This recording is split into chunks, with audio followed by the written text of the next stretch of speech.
Raptor fans, it is draft season. The NBA draft is less than 2 days away. The Giannis Antetokounmpo sweepstakes are wide open. It is widely expected that that move is going to happen. Will the Toronto Raptors be involved with that? I don't know. Will the 19th pick be involved? I certainly hope not. Here is Cheap Seats 73. Y'all know him. He's been on the show a few times, and we are here to debate on what I call the great Toronto Raptor draft debate. The way this is going to work is we have a set of prospects. Cheap Seats 73, Mark, does not know what these debates are going to be. I barely know myself, and I'm supposed to be running the show. And what we're going to do is we're going to flip a coin. We're going to flip a coin, and we're going to decide who debates what. So, yes, I am widely the Bennett Stirtz guy, and Mark is definitely the Christian Anderson guy. And I thought it would be kind of cool if maybe the coin flips and I have to argue against Bennett Stirtz. I think this is always a useful thing in draft circles, in draft rooms. You make a case against your guy. You pick the guy that you're not allowed to pick, the one that you've always picked. I think this is a good exercise. Also, if you would like to super chat a random debate that we're not having, you can do that. If you're a member and you have a members chat, some of you don't use your members chats. What are you paying for a membership for? This is where you get it out.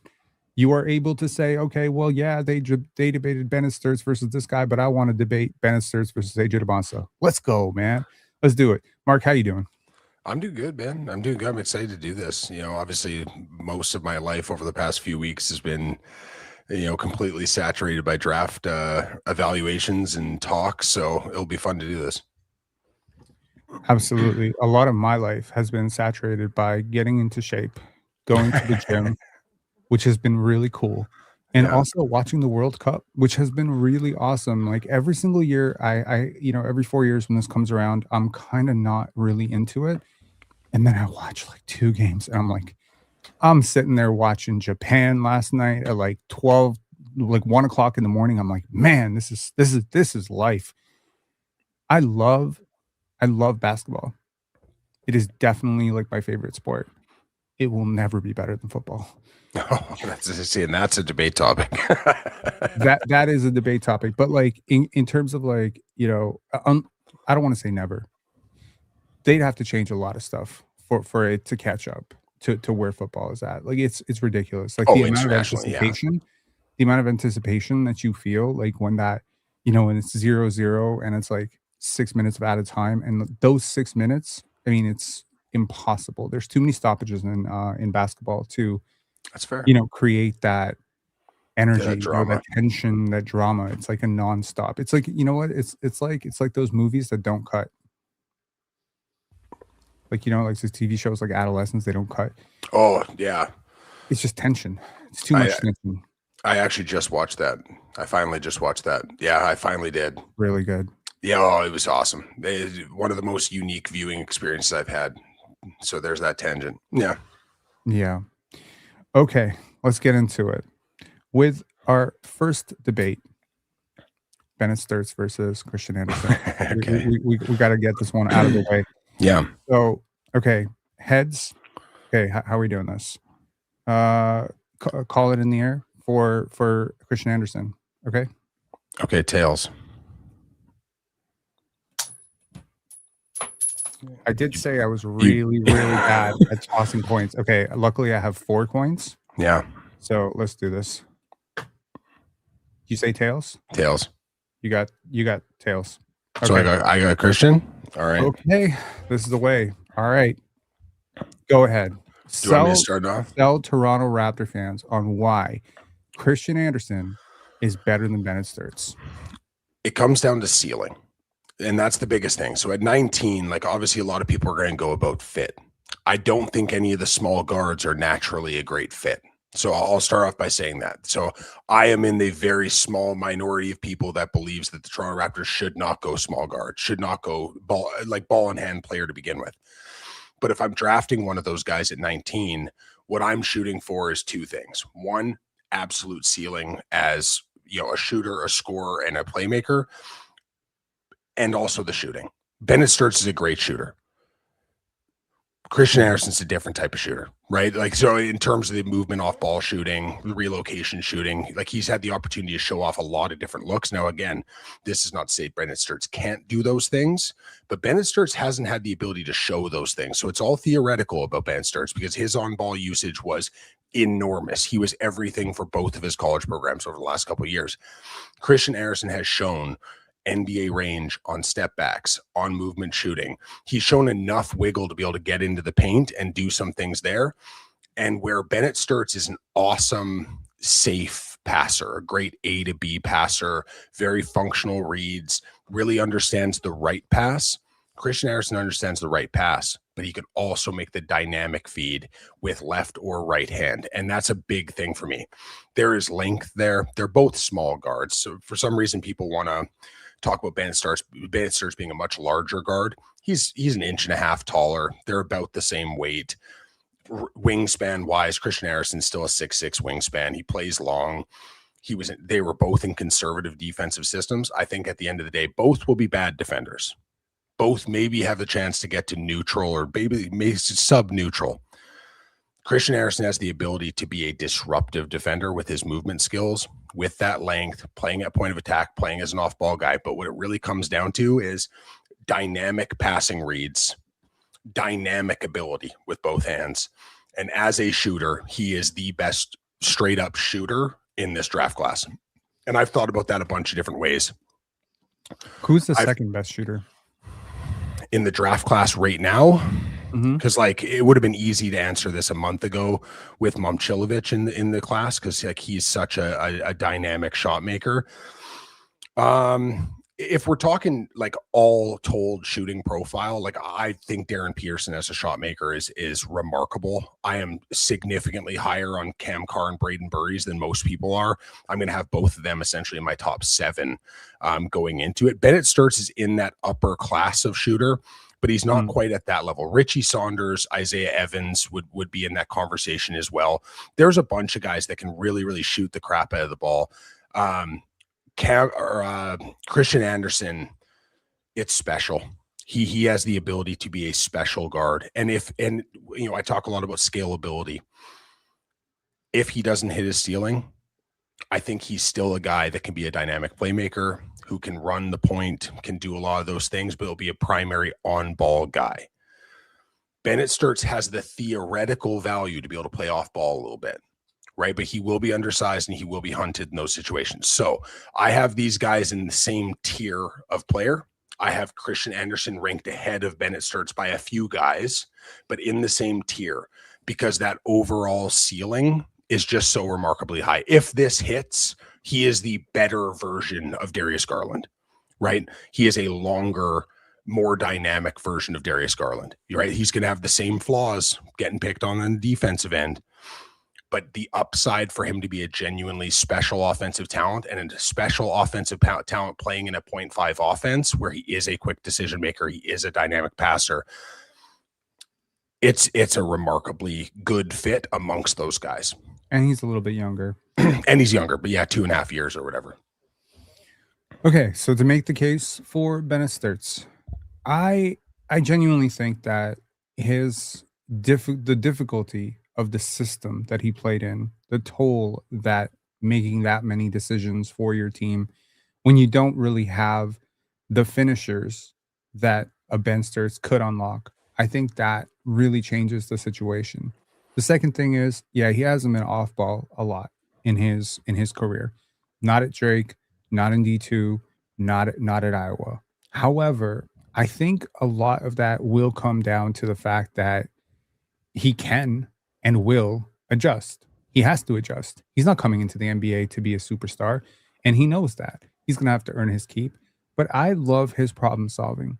I love how he solves on every level. And I also think that his growth trajectory over the last 4 years is better than Christian Anderson. Now, granted, we've seen the full 4-year trajectory, 5-year trajectory.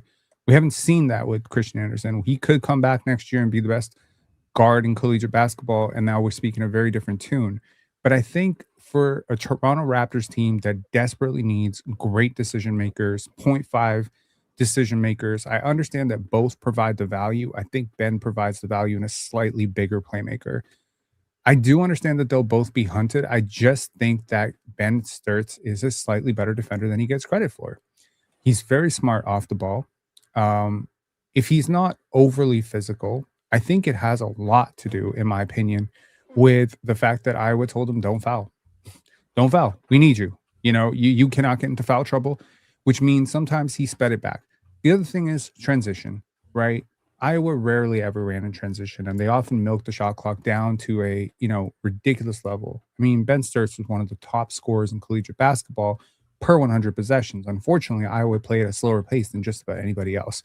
And so I think the question and the hypothetical is three things. And I think all three would have to work in Ben's favor. Number one, in a reduced role where you're not playing 40 minutes, are you able to have larger bursts of energy, which would allow your motor to be a lot higher defensively, which would allow you to functionally capitalize on your, I would say, great hand-eye coordination, good basketball IQ, and very, very good problem solving, and above average or average to above average size at a point guard position.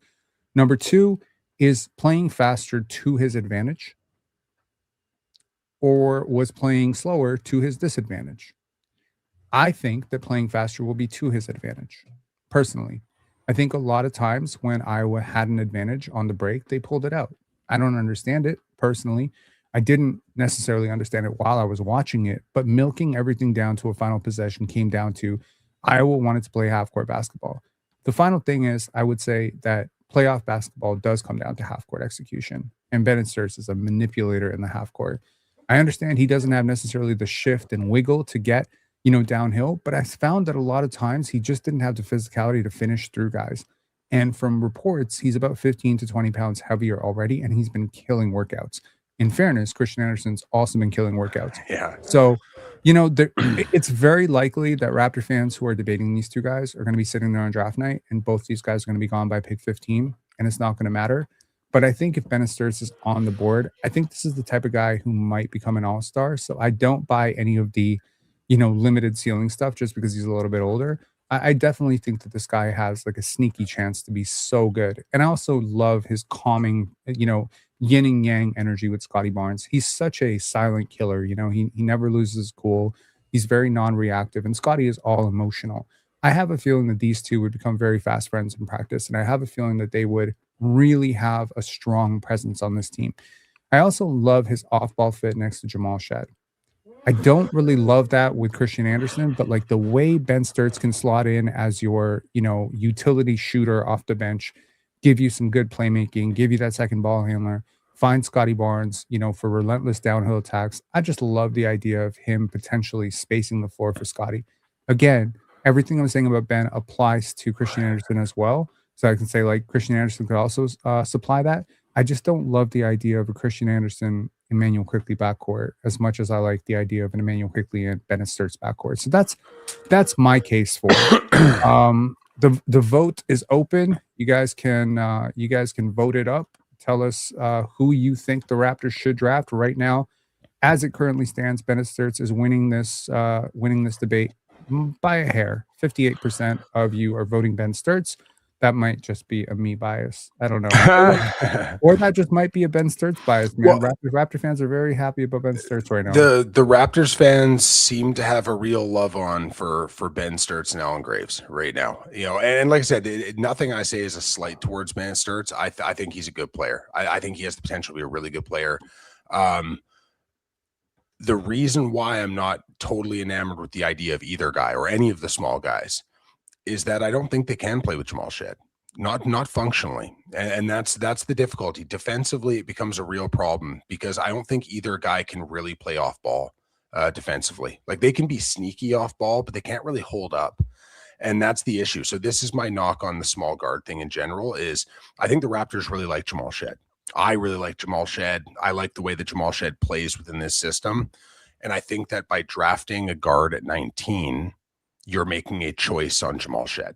And that choice is we've got another guy and your role will be diminished or you'll be moved out. And that's the challenging thing for me is there are holes to plug on this team. And I think there are sizable holes with very good opportunity cost in this range. And I think that the small guard is a luxury. And that's why if I'm drafting one, I'm going to be taking the guy who has an enormous ceiling. And that's not to say Ben Stirtz doesn't have a good ceiling. Christian Anderson's ceiling is real scary. And like I said, as an off-ball shooter, if you want spacing, this kid's a legitimate 40, 41, 42% three ball guy. And I think it will happen soon.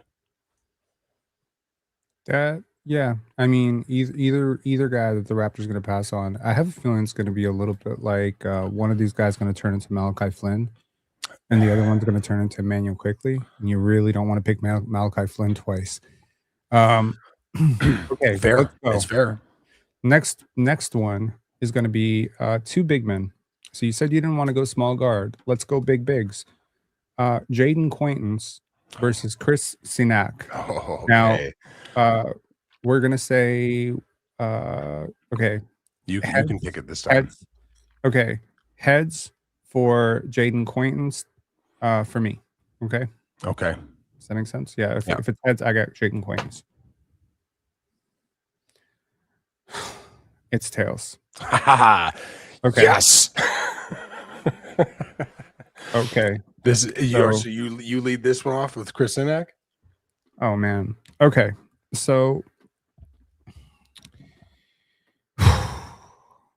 it's hard, but let's do it. Okay. I think Chris came into this cycle. I think both these guys came into the cycle with like lottery buzz, right? And they both sort of planed themselves out of it. I think Chris's development and growth throughout his season, his lone season at Houston, was very encouraging. I think the fact that he played as much as he did, given like the veteran and upperclassmen that they had, given the fact that his defense improved tremendously. Like, I know that the block and steal numbers are never there, and I'm not really sure why. The event creation isn't there, but his incredible ability to protect the rim with his size, even though he's not getting blocks, like the percentages that he's holding, he's just such a disruptor in those situations. And I think the talent argument, at least offensively, is so decidedly in favor of Chris. So in these two prospects cases, you're talking about two big men with red flags. One is a red flag on sometimes feel, touch, passing, injuries. The other is a red flag on motor or seriousness or maturity. And I think picking Houston addressed a lot of those concerns for me. I think the way that Kelvin Sampson's talked about him has addressed a lot of those concerns for me. And the frame is legitimately huge. So if we're talking about like betting on maximum upside, the best version of Christian Anderson is your center of the future. But he could also be like an incredible power forward, a very large human being to pair with a Scotty Barnes and a Colin Murray Boyles. And when you're talking about like pairing those two, because obviously those two are the future in Toronto, you know, however long Brandon Ingram stays, however long RJ Barrett stays, I got to think about what works next to Scotty and CMB. I think the fact that Chris can shoot, as shaky as the jump shot sometimes is, the fact that he has scoring touch around the basket, even if he doesn't have the greatest moves, the fact that he is able to cut into space with those rapid athletic movements. I understand the defensive ceiling of Jaden Quaintance is so high, but I think the red flags are so much bigger too. So I'm gonna definitely swing for Chris Cenac Jr. here, a 6'11", 7'5" wingspan, giant of a teenager. So I'm gonna enjoy this because I am a huge Jaden Quaintance guy. I'm a massive fan. The health problems are real. There's no question about it. You know, I kept on saying, wait for the medicals, wait for the medicals. Some of the feedback on the medicals right now is questionable, right? Mm-hmm. There's a chance you got to wait on him, but you wait on him. You have Cenac's an inch taller. Mm-hmm. Quaintance, same wingspan, longer standing reach. He is like Victor Wembanyama is in a different class of this conversation. Outside of Victor, Quaintance is one of the three best defensive prospects as bigs that I've evaluated, period. The movement skills, his ability to switch. When he gets out into hard hedge on the perimeter and switches on the guards, mm-hmm. He's not just trying to survive. He's down in his stance with active hands. He's holding up at point of attack. He's holding up in switch and recover. Jaden Quaintance defensively is built to be a Toronto Raptor. Jaden Quaintance, the stuff that he does on the defensive side is a supersized version of what guys like Barnes and CMB do with the switch and recover and the heavy rotation and the hyper aggressive switch defense and the ability to attack on the back end, but you could also play them in multiple forms and structures. Jaden Quaintance has the ability to be a defensive player of the year. If his health checks out, this isn't just like a good defender. This is one of the best defenders in the NBA if he maxes out his ceiling. This is one of the truly, like, I've been doing big boards and evals 11 years. This is one of the, like I said, handful of defensive players that I've ever evaluated where you go, holy, if this hits, this gets scary. Like, he gets scary. That back line, what do the Toronto Raptors need on the back line? A little bit more size, a little bit more length. Obviously, CMB and Barnes, not true center size. Quaintance is a big, physical, hyper athletic dude with a huge motor that plays every element of this system to a T. I do believe there is shooting in there somewhere. It is a rebuild. His base on his jump shot is rough. I don't mind the hands. I don't mind the touch. The base is the problem. Very flat-footed. Think about like a widespread Al Horford, right? It's a set shot. It's awkward. But man, he understands space. He understands pick and roll. He understands how to play in short roll a little bit. I think the passing skills are a little bit better than he gets credit for. I think the feel for the game and the feel for space predominantly is a little better than we think it is. And at the end of the year of his freshman season, he started to show the ability to put the ball on the floor once or twice. And in transition, he actually became a weapon. This is a legitimate lob threat at the rim as well. This is somebody that can play multiple structures on both sides of the court. Is it a perfect fit with two, non-shooters in Barnes and Morez as a front court? No, on the offensive end, it's not. But the 0.5 offense also gives you the opportunity to kind of scheme your way out of some of those limitations through ball movement. And I think that with the passing ability of each of the players on the court and the potential passing ability of Quaintance and his ability to understand backside rotations and get to the rim and finish heavy, I think you can play at three levels with those three bigs. And on the defensive end, I think long-term, you have the best defensive front court in the NBA if this is actualized. If he's healthy, there is no defensive front court in the NBA that can compete with this, right? The only conversation would be if, Victor Wembanyama exists, Carter Bryant's potential exists, but there's still not that third guy to be that true lockdown guy there. Victor obviously is a different scale, but the ability to switch, recover, run multiple schemes, pick up 94 feet, high points of contact, hyper physicality. Quaintance is a hell of a rebounder. I think he just fills out every hole.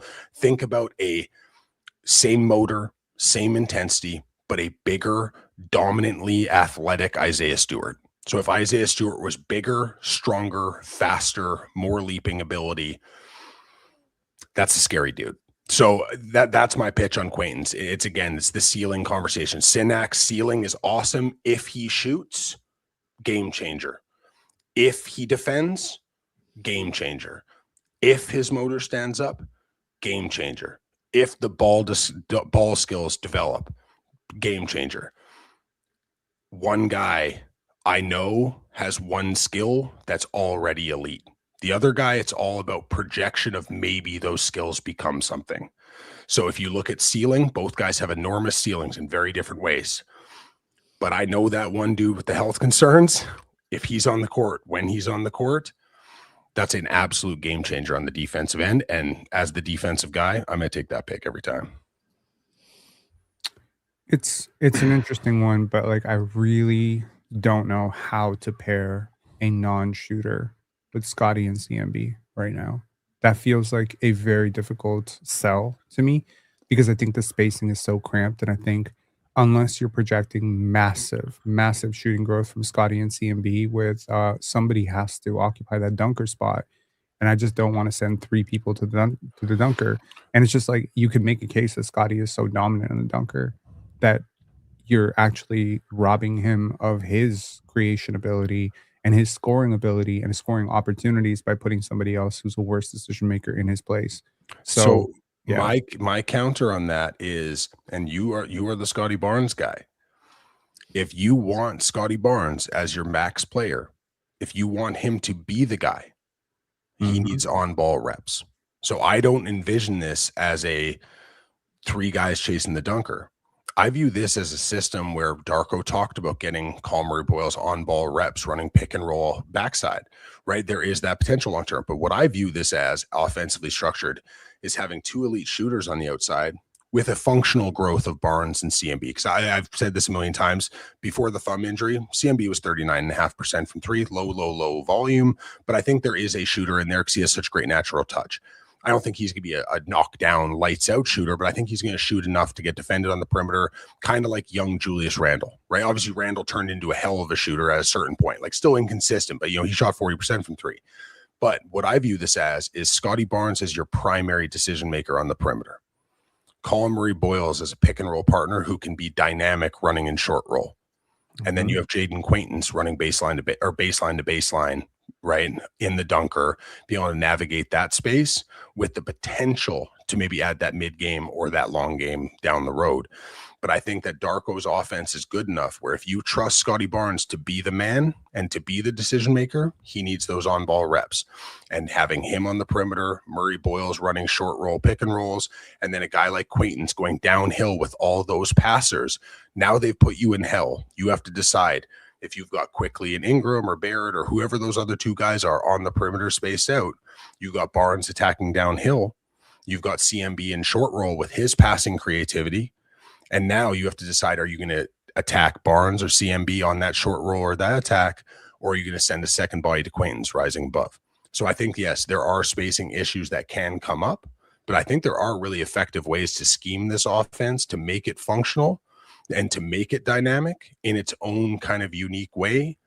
And then you have the other side, which is just that defense would be utterly terrifying. He's not a great free throw shooter, but he did show a lot from mid-range. Doesn't always show the greatest shot selection either, if we're talking about Cenac. And, you wonder if a Darko Rajakovic could make him something more than what he is. Maybe. Because, again, every player has gotten a bit of a decision-making boost. And so you ask yourself, with a guy with long strides like that, who has shown so much ability to pull, for a pretty decent release. I would say it's a pretty decent high release. It's not a Koa Pete jump shot. So, as much as the free throw shooting isn't super encouraging, it's also not like it's not a write-off for me. And the fact that he shoots like 33% from 3, I think, he's shown some ability to shoot it. I just think if you're talking about like if he wants it, he's going to be the better player, he's going to be the full complete package of what you want in a modern big next to Scotty Barnes. You want size, you want skill, you want a little bit of ability to put it on the floor, which again, you want a big cutter, you want a large lob target, you want a good athlete, you want, you want a young player that you can develop. I think there's a lot of, but it's a lot of wishful thinking with Cenac. And the other kicker of this is people will go, well, Quaintance is a sophomore, Cenac's a freshman, and this and that. Jaden Quaintance is still younger than Cenac. He's half a year younger, right? Jaden Quaintance came into college basketball at 17 years old, right? This kid is incredibly young, and yeah, he had the ACL, and then he had a meniscus. Those things are not, necessarily, like I said, attached. It's unfortunate. The meniscus is unfortunate. And meniscus can cause issues down the road, no question. But this is a young kid who hasn't had the opportunity to play a whole lot because of injury. And the injuries are a risk. But there's a lot of ifs on the Cenac side. And that's why, I am, I am lower. I have Chris Cenac ranked 25 on my board right now. So that is part of it. It's just, if you're looking for, I'm usually fine betting on a high ceiling guy. If there's one thing that I know for a fact he's going to do today. And if the motor was elite, or if one of those skills had really popped, or he was unusually physically strong even or whatever. My thing is that right now, every element of his game is, man, if that clicks. And that's a lot of ifs for a guy who came in with maturity questions and motor questions, and it's a lot of ifs. And I agree with you. And we've talked about this before. Going to Houston, playing for Kelvin Sampson, which is not an easy thing to do. He could have taken an easy road and went to an easy school with an easy coach. And I've said before, I was low on Cenac. When he chose to make that decision, that said a lot about that kid. And I love his potential. And if this was a conversation between a lot of other dudes, I'd probably gear towards Cenac because he does fit the concept of what the Toronto Raptors need so well. But man, I think Jaden Quaintance is special. Yeah. Yeah. It's hard not to watch Jaden Quaintance and listen to Jaden Quaintance and not think about like taller OG Anunoby. Dude, you know? Yeah. Just an anime nerd at the end of the day. He's every time you see him in an interview, it's like, what did you do the other day? He's like, I read, I was reading books.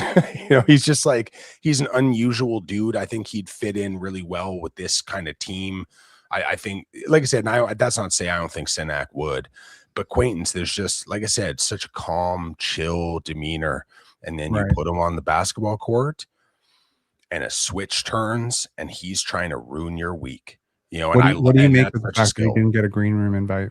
I think he's sliding. I think he's probably sliding. That's a tough one. I still am of the belief that if Oklahoma City keeps both their picks, they almost certainly use one on him. He just fits everything they like, and they're willing to redshirt him for a year if they need to, right? So that's where I'd put my money on him right away. I think that if he slides to 19, I know all the smoke about Allen Graves. I know the smoke about other players, Malik Thomas, and all these other names. I think these are smoke screens. A lot of the times with the Toronto Raptors, who do they pick? The guy that nobody has talked about. Nobody from their front office has talked about, right? And then you find out afterwards, right? It's Colin Murray Boyles. That was on my radar. That was my prediction for the Raptors last year, but you didn't hear about pre-draft process. And then you find out that he had multiple meetings with the team, right? It's just that they like certain skill sets. And right now, I think they're trying to build a culture with like a level of dog, a level of toughness. And I think Quaintance fits the DNA of what this team's trying to build, even if it's not the most A to B natural fit in terms of skill set. I think culture wise, I think attitude wise, that drive that he has, I just think that he fits the culture and DNA of what this team's trying to establish and what we saw work beautifully last year in the playoffs. Okay, I think we've made a pretty decent case for Jaden Quaintance. For the record, I also have Jaden Quaintance higher, but you had a harder job on this one, I think. Yeah. Okay, next up we got Hans Steinbach versus Morez Johnson. Oh, yeah. Okay, so there's no winners and losers here. Okay, let's go. We're gonna go, and there's so many similarities here. And there's so many differences. Okay, so so this is your turn. Heads, who you want? I'll take tails for Morez Johnson. You got tails. Did I get it? Oh, let me preface by saying maybe my two favorite picks for this team, if by some freaky situation they were to slide. That's not going to happen. Neither of these guys are going to be on the board probably. Morez Johnson is probably my guy in this draft, right?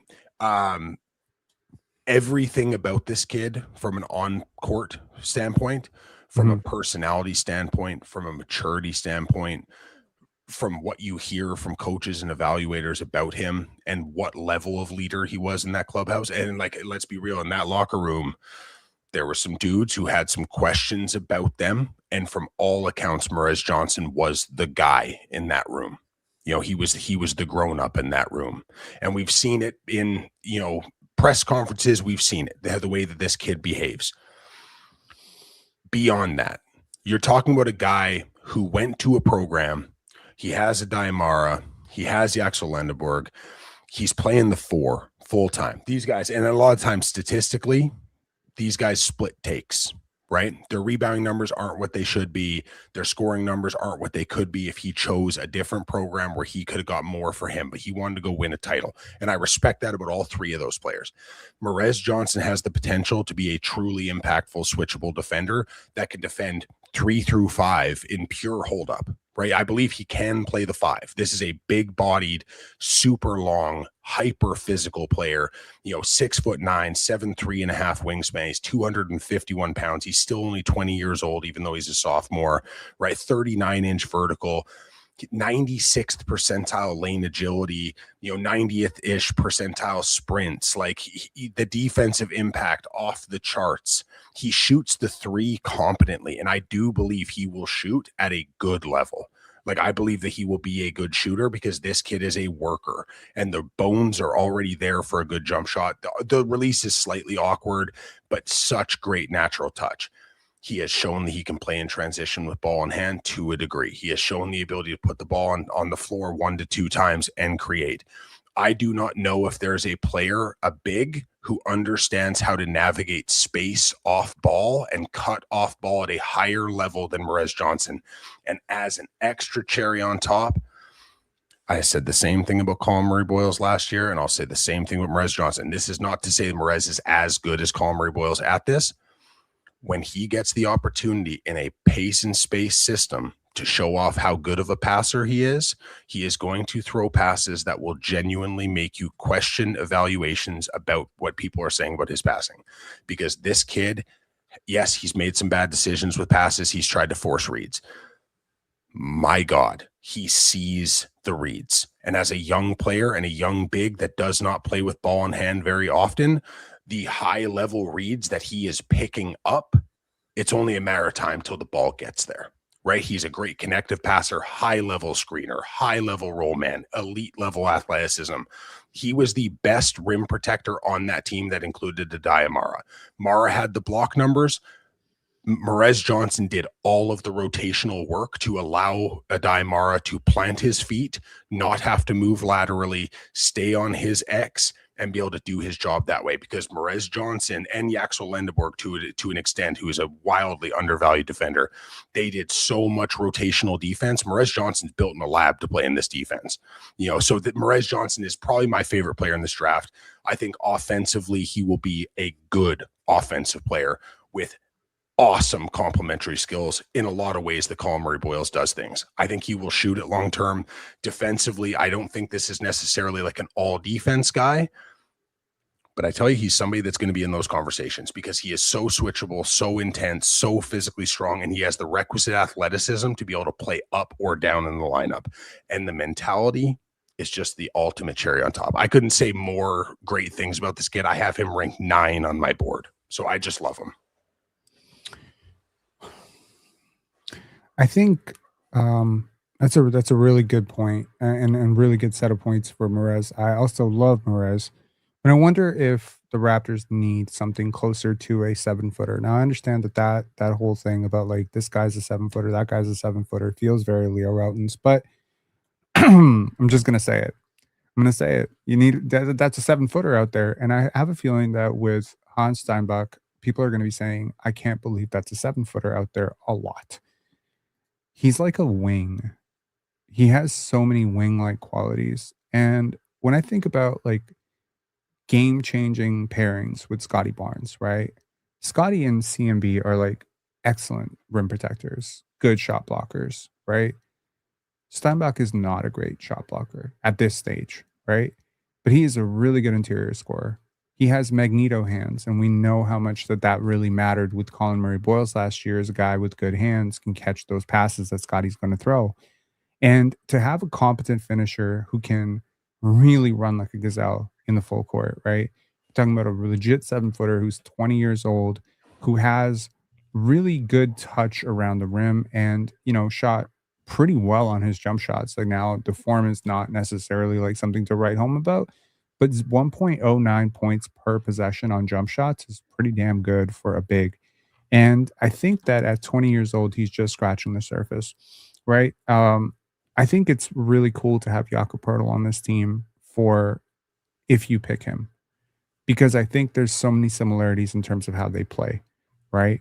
The touch, the feel, the high basketball IQ, the fact that they both speak German or Austrian, they'll be able to understand each other. Those languages are damn close. And so I look at someone like Hans and I'm like, this is a guy who could be a foundational piece. This is a guy who I'm probably going to be talking about as it's CMB, Scotty, and Steinbach. Like I feel like that pairing, and again, from a synergistic fit perspective, if you want to run in transition, if you want to make quick decisions, this is the guy who can operate in all the spots that Jakob can. Unlike Jakob, however, he's not going to slow you down. He's going to sprint, right? Jakob is not much of a shot blocker at this point in his career. So I think Steinbach gives you a bit of a replacement for Jakob. And that's one of the big things that I think the Raptors need to consider is when Jakob Poeltl's contract becomes a little bit more digestible for other teams, this is the number one guy that you want to move off of. And having a player who can functionally do a lot of the stuff that Jakob can learn under Jakob for a year, I think weirdly enough makes that Jakob Poeltl contract a little bit more digestible for me.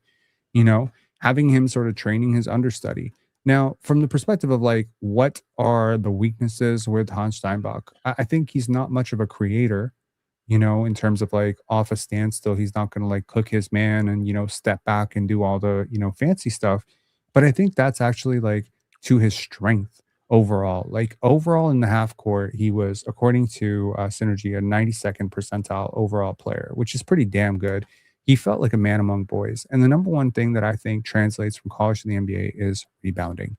And this guy is probably the best rebounder in this draft. Like he's got to be up Certainly. there, He, you he's know? he's one of the better rebounders I've evaluated. Like like you said, magnetic hands, but man, he fights the weak side. Like he understands rebounding. Like I've never really heard him talk much, but just hyper intelligent rebounder. Yeah, so he gets all the angles. He's not afraid to get physical, which I also like about him. It's like physicality is something, there's certain guys they shy away from physicality. I don't like it in guards. I especially don't like it in bigs, right? Bigs who are contact averse scare me. He is not contact averse. He is not afraid to get dirty. But most importantly, I think the combination of the rebounding, the speed, the functional athleticism, the coordination, lead me to believe that there is an outcome here where he turns into taller Franz Wagner. And that is very, very scary to have as your center, like a 6'11" Franz Wagner type. Now, again, he's got ways to go, but there's so many parallels in terms of like the big physical, nature of these two players and how they throw their weight around and how much they love contact and just how smooth they are, kind of like, just going downhill. So I just really like the idea of what Hans could be in like 2 to 3 years. And I certainly understand the value of Morez, but I really do think his passing is a little bit of a concern for me. I think sometimes his decision making was really limited. And I think sometimes, playing next to two of the best defenders in collegiate basketball can make you look really good, especially when one of them is 7'3" with a 7'6" reach. And then you got Yaxel Landerberg, who I think is, again, as you mentioned, one of the most underrated defenders. And while you may say, okay, sure, Morez Johnson deserves a lot of credit for stitching that Michigan defense together. He did a lot of stuff that the other two couldn't do, and he was kind of like the go-between those two guys. I genuinely think in a similar role, if they had, and again, just replacing one with the other, if they had Steinbach, I think they still win. So I think these are similar players, but I think Steinbach is younger and he's bigger and he has just as much shooting potential. And I think he will have, even though he will not have as high a defensive floor, I think his offensive floor is completely at a different level. So, like, yes, and like it's so hard to make a case against either of these guys because, like I said, if you made me say three dream names to have on the Toronto Raptors, like I just think that these guys are just unbelievably perfect for this team. I love Hans Steinbach as a player, and I didn't love him initially. They're only 2 months apart in age, like they're basically the same age. But Hans, like I said, the question is will the defense come up? Because right now, like the concern is he's going to be an active defender, but will it look like more like Mo Wagner and less like Franz Wagner? right? And that's the concern, is you're going to end up with a tweener big who may not be able to handle the physicality of center spot, but not quite the ball skills or athleticism for the four. And that's kind of where Mo is. And then obviously I'm talking about Mo Wagner as a prospect and a pro, because obviously Mo as a prospect was a pretty damn good prospect as well. But that would be like that's like kind of the floor comp for Steinbach. So I don't think that's what Hans is, because I think this kid's going to be really, really good. Like, I think he's going to be a really, really good basketball player. And like I said, I genuinely believe that he walks into the NBA as one of the better rebounders in the NBA immediately. He just really understands that job. I think he's got great touch. I believe in the jump shooting because he's got natural touch. So yeah, it's a little bit hitchy. That can get figured out, but it's a high release. It's got great arc. It's got great rotation, and he knocks it down at a functional rate. And he hits his free throws as well. I think that both these players, like I said, I think the Hans Steinbach offensive ceiling is higher, no question. I like mid-range numbers too. Dude, 100%. And I think so for Hans too, the ultimate dream for him is can he develop that in-between floater game, kind of like Isaiah Hartenstein has, right? If he can develop that kind of floater range to his game, it's impactful. He's really, really good. Like, he's just really, really good. And I think obviously he's not as big as Jonas Valanciunas. But think Jonas as a prospect in this era, because Jonas got big, right? But when Jonas was drafted, Jonas was a little bit smaller. He was a lot more dynamic in terms of movement skills. That's kind of the way they viewed him. Now, bigger man, but they do a lot of the same stuff offensively. He really understands how to get to the glass on both sides. I think they're both. I think his footwork is slightly better. Jonas's footwork was really underrated. Really underrated. When I evaluated him as a prospect, I think his mother was a dancer, or dance training or something when he was younger. The Raptors really beat the shit out of that, unfortunately, by asking him to bulk up, because that dude probably should have been a very different type of player. He put on so much mass. He became a true center. But and that's how people think of Jonas Valanciunas. But Jonas as a prospect was this supersized hybrid 4-5. And I see a lot of the same stuff with Steinbach. He's not as naturally strong, but he's a better mover. The question is, does the defense end up looking similar? Right. I think the difference here is he's already 250 pounds and he carries it so well. Mm-hmm. And this is where I'm just saying, I don't think there's another player in this draft at 250 pounds who moves like him. Because in the case of both Morez and Hans, you're talking about two guys who are 250 pounds, and they move really well for 250 pounds. Ironically, Jaden Quaintance, also north of 250 to 260, moves really well. So these are three big, giant dudes who move really well. Jonas Valanciunas, when he was moving really well, was 220. Well, this is a draft where, like I said, if you want big guys, if this is this is why I love, at 19, people are oh, all these guys are gonna be off the board. I think there are super fun big man pieces right in this range, and there's a ton of available options for them. Either one of these players, obviously, they're going to provide different things on each side of the court. But man, I tell you, Hans is more of the high end upside on the offensive side, with the potential for I would say that the most likely he ends up being a neutral defender. There's a possibility he ends up being an above neutral defender. There's a chance he could be a slightly below neutral. Morez, it's not the offensive ceiling, still a good offensive player. The defensive potential is massive. So it's that, what would you want? Do you want that pure offensive guy with that type of skill set, or do you want the guy that can do a little bit of everything? I'm more of the little bit of everything guy. I'm more of the how many different schemes can we run on both sides of the court functionally. With Hans, I think that you do need to be more kind of set in your defensive scheme, because he does need some insulation. But the Raptors are a team that can insulate you, because they do have two absolute murderers on the back end. The either guy would end up being a dream scenario for me. Like I said, I want the defensive guy. I want our defense to be Oklahoma City level defense, where you just attack for 94 feet for 48 minutes, and teams do not want to deal with you night to night, right? And in a 7-game series, whoever you face, if they get through you, they're dead the next round anyways, right? This is a team that's going to put you in your grave because of how physical they are on the defensive side. And that's the identity that I love. I think Hans can do some of those things. I think Morez can do all of those things. And on the offensive side, I think that based off the roster that is currently in Toronto, Morez doesn't need to be fed as much. Hans, to really get the total impact of his game, he does need touches. And with Ingram and Barrett and Barnes and Quickly and everybody else, how much food is there left in that bowl for a young developing offensive weapon? Because if it's just short roll, then what's the point? So I just don't like the roster construction as much for him and his needs as much as I like it for Morez and his needs. Fair. These are fair points. Well, I think people got both sides of that for sure. Yeah. And I think the vote was almost that even. Was it? Now we've got Cameron Carr versus Dalen Swain.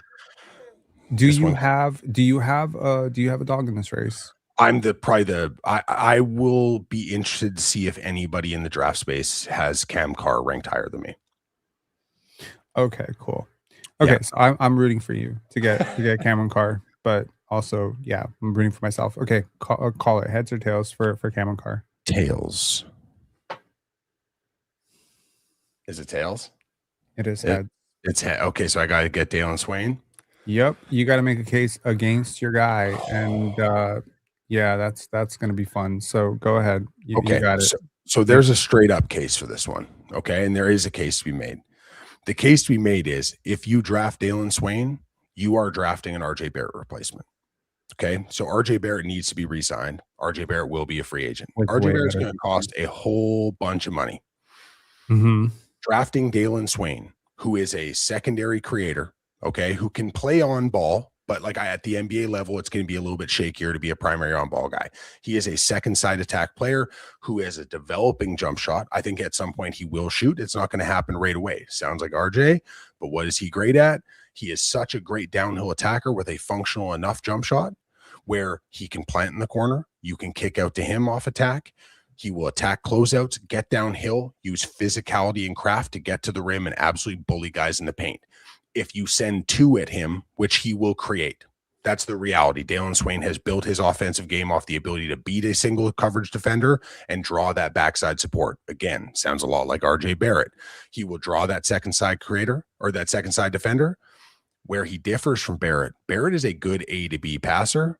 Dalen Swain is a very good passer. I don't think Dalen Swain is like a stand at the top of the key, isolate and make elite passing reads guy. But as a second side creator in that RJ Barrett role, I believe he can do a lot of what RJ does, but he can make a much larger impact in terms of the passing game because he can pass with either hand and he can really, really throw elite level reads, including high level lobs.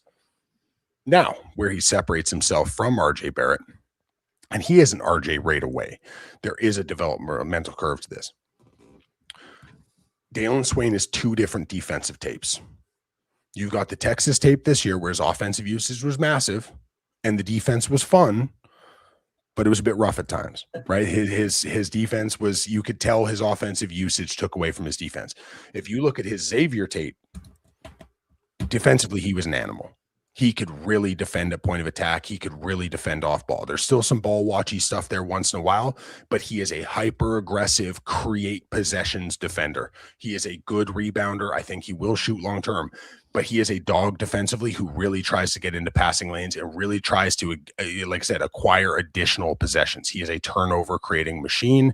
He cheats to do it sometimes, but he really, really attacks the ball. Defensively, he can hold up. And I think with a smaller offensive usage, you're going to see his Xavier tape really, really kick up at a higher level. And he's going to end up being a really good two-way attack guard. The median comp that I've given for Dalen Swain is Najee Marshall. I think he reminds me a ton of Najee Marshall. And that is a compliment. Like, I know that's not the sexiest name in the world, but if you go watch Najee Marshall and how impactful he is on both sides of the court in terms of being an on-ball guy, off-ball guy on both ends, he can do that. And that's a super important role on a very cheap contract, right? So if you can get a guy that can hypothetically replace RJ Barrett at a much reduced number, at a reduced age, and have reduced usage to then filter back into other guys.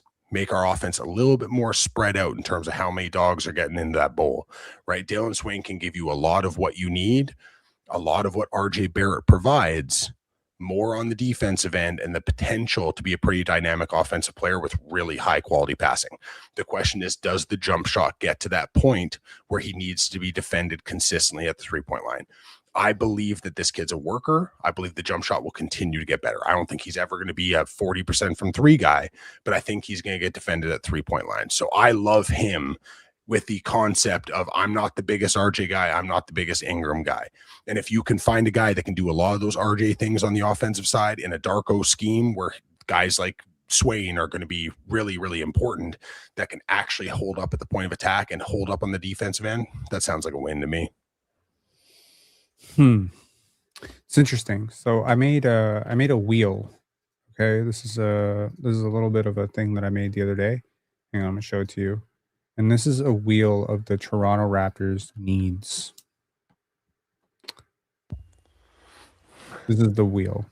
Okay. Star talent, shooting, vertical spacing, athleticism, center, Jakob Poeltl replacement, downhill pressure, and a true point guard. There's a chance that Cameron Carr addresses like 6 of these needs, potentially. The shooting is very real. The vertical spacing is absolute. The athleticism is undeniable. The downhill pressure is theoretical. The star talent, however, that is the big question, I think, that some people would have about him in this situation. So what do you need around a Scotty Barnes? I think you need speed. He gives you that. What else do you need around Scotty Barnes and CMB? You need space. He pulls it from deep and he shoots it so well. What else do you need around Scotty Barnes? You need cutters, smart off-ball movers. You need guys who can really slice into space faster than other people can react. And you need guys who want to get into the paint. You talk about an RJ replacement. What is RJ's greatest skill to the Toronto Raptors? He embraces physicality, getting to the rim, and he cuts really well off the ball. These are his single utilities. The downside of RJ, ironically, is that he doesn't provide you space. He doesn't have, the deep pull. He doesn't get guarded, so teams back off. He doesn't provide great off-ball spacing. Even when he is hitting like 5 of 7 from 3, they're rarely ever the types of threes where like teams are panicking, like, oh my God, RJ Barrett's open. They're also like very slow grind threes, if that makes any sense. Like they're not like pull-up jump shots. They're like catch and shoot attempts that other people are generating for him. It's very rare, unless the game is on the line against the Denver Nuggets, that RJ Barrett is going to crisscross and pull up from 3. So Cameron Carr has all of those things that RJ Barrett does not have, and he provides you with basically a theoretical upside to have the 2 things that RJ does. The other thing he provides you with is a potential for a good defender. I'm not going to say he's a good defender because I don't think he's a great defender, and I think a lot of the defensive stuff is hypothetical at this point, but he has the tools to be an excellent defender. And with the way the Raptors like to poke at the passing lanes, you're talking about a guy with a 7'1" wingspan who has elite burst and, at least a tenacity and a willingness to want to do it. Now, where I maybe put pause a little bit on some of the Cameron Carr hype, and I'm not as high on him as you are, is I think some of his mid-range scoring in between game is completely non-existent. So that's the first thing. The second thing is I think that his frame still has about 25 to 30 pounds left, of like he needs to develop so much of that frame because he does not absorb contact at all right now well. That doesn't mean that he doesn't like contact. That doesn't mean he won't drive it in and get knocked down. But at this point, as a driver, I don't think he can put it down on the court against the Casey Wallace and not get bumped off his spot like 14 times before he makes it. So everything is straight line drives and being created for him. But again, in a transition offense, when speed and verticality are at a paramount, he is going to give you like wild highlights. It's also not the worst thing for the fans to have a guy who can come off the bench and do the kind of things that he can do to, ignite a crowd. Those are sort of the intangible things. And I also think it goes as a feather in his cap that not only does he come from the same pipeline that produced Jacoby Walter, he went to Link, right? And then he ends up going pretty much he goes to Baylor. and now he would come to the Raptors. He'd be following the exact same pipeline, and he also happened to be an ex-teammate of Jacoby Walter. So there would be an immediate boost, I think. The downside for me with Cam Carr is the size. Like they're just the weight and the size of it, right? Now I'm not saying that a guy who is 6'5" or 6'4.5", 6'5" with a 7-foot wingspan can't make it in the NBA. Of course he can, but I wish he was more guard and less wing. He's way more wing than guard right now. Even with the pull-up jump shooting, he still reminds me a little bit of like guys like Kelly Oubre or I don't know, Trey Murphy. And those guys are definitely wings. So if he was 6'8", this is a top 10 pick. Because he's 6'4", I wonder if maybe he's just always going to be an undersized small forward. And I think that, as much as we love to live in positionless basketball, you're already pretty small in the backcourt. So unless, of course, you're thinking of transitioning Scotty Barnes to the 1 or the 2, and then having a jumbo size, size player next to him in the backcourt, and then Cam Carr is the small forward in that situation, and so Cam can probably guard some of the ones. I just think that with Jacoby, it feels a little bit redundant at times to have Cam Carr. I wonder how well those guys could play off of each other. Although, again, I can see the vision. So, yeah, that's sort of the sales pitch. Any response? Yeah. So I think the majority of some of the inconsistencies that we've seen in Cam Carr's game is a direct result of having most likely the worst designed basketball team in the country. Like there's an argument to be made that Kansas, like Bill Self did a worse job putting that roster together. Baylor's team, the idea that you have Cam Carr who shows flashes of on ball, that you decide that Tunde Yesufu is going to have the ball in his hands to be a creator. And Tunde is going to dribble the ball until there's 3 left on the clock and then say, hey, Cam, bail me out because I made bad decisions for the entire shot clock. Cam Carr was put into disadvantageous situations all game long, every game, all season. The degree of shot making that he had to show in 3 to 5 second bursts was remarkable. Like remarkable. I genuinely believe that this is the love child of what Terrence Ross should have been athletically and what Karis LeVert does. I do believe that he is a guy who, when he gets the NBA, it might start off as largely a transition threat with ball in hand. I think there's so much offensive creativity here. I think that when he was put into situations to run pick and roll and when he was put into situations to isolate, not just his ability to score the basketball and shoot the basketball, man, some of the passes he threw were just, again, super high-level reads. There was no movement on that team. Nobody cut. Everybody stood still. It was the most lethargic offense I've ever watched. It was the Tunde show all day long, and everybody just stood around and watched Tunde just make a mess of everything. And as you can tell, I'm not a big Tunde Yesufu fan. Cam Carr created everything for that offense in 5-second bursts in the worst possible scenarios. I think that when he comes to the NBA, if he gets into the right situation and he has the opportunity to have ball in hand, I think that there is a remarkably competent lead option as an offensive player. That's how highly I view him. I think that the handle is real. I don't think he had the opportunity to show it. I think that there is so much kind of FU to his game for a smaller, slighter built guy. He wants to put it on your face, right? Like he just wants to dunk it on you. He wants to shoot it on you. He wants to talk about it afterwards. Attitude wise, it really reminds me of Richard Hamilton, right? And that's like one of the ultimate compliments. Defensively, yeah, he's skinny. He's going to get bumped off his line with regularity, but he'll fight you. And he'll keep fighting you, and he keeps fighting you, and he understands rotations. And what do we want in Toronto? We want rotational defenders that can move and fly around and cover ground. And I think his X factor as a defender, and this is not me saying he's Dyson Daniels, because he's not Dyson Daniels. You can put him in a role that Dyson Daniels plays, where Dyson at point of attack is not. I know some people want to blow up Dyson as like one of the premier point of attack defenders in the NBA. He's not. what Dyson does better than almost anybody is just the ground coverage stuff. You blow a rotation, he's going to get there, right? He's going to stop and he's going to recover and he's just going to scramble around the basketball court with hyper elite movement skills. I believe that with the anchors on the back end of the Toronto Raptors, you put him into a role where he can just be this ground coverage chaos merchant on the perimeter. He can fill that role, be so hyper disruptive. He's got elite level timing with steals and block shots. Again, he's not going to be a premier point of attack defender that holds up and just bodies up guys. But I think there are roles to make his defense very impactful, even though it's not an elite defender, right?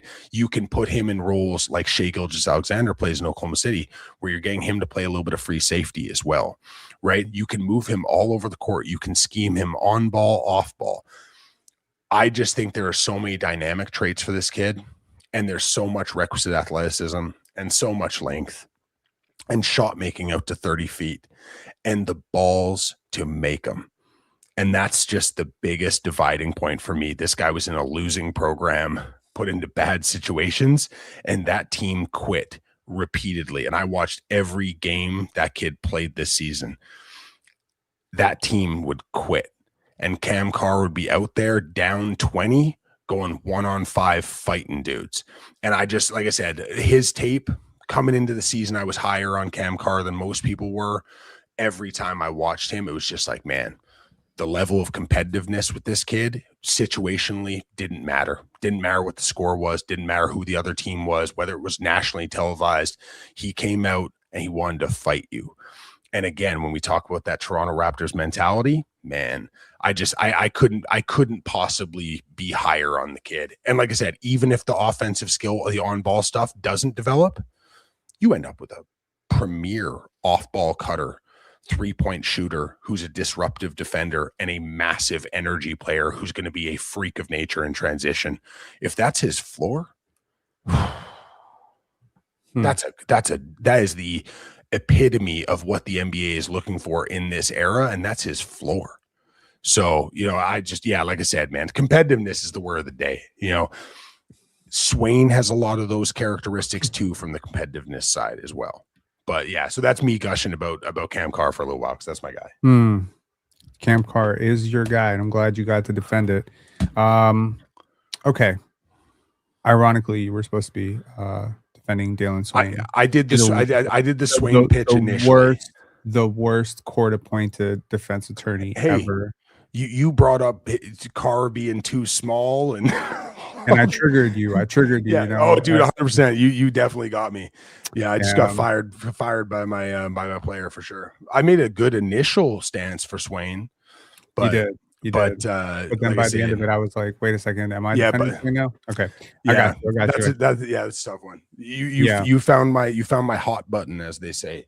No, in fairness, I think you did a better job of defending Cam Carr than I did, because I think you're a lot higher on him than I am. In fairness, right? I will come into the NBA draft with Cam Carr either ranked 5 or 6.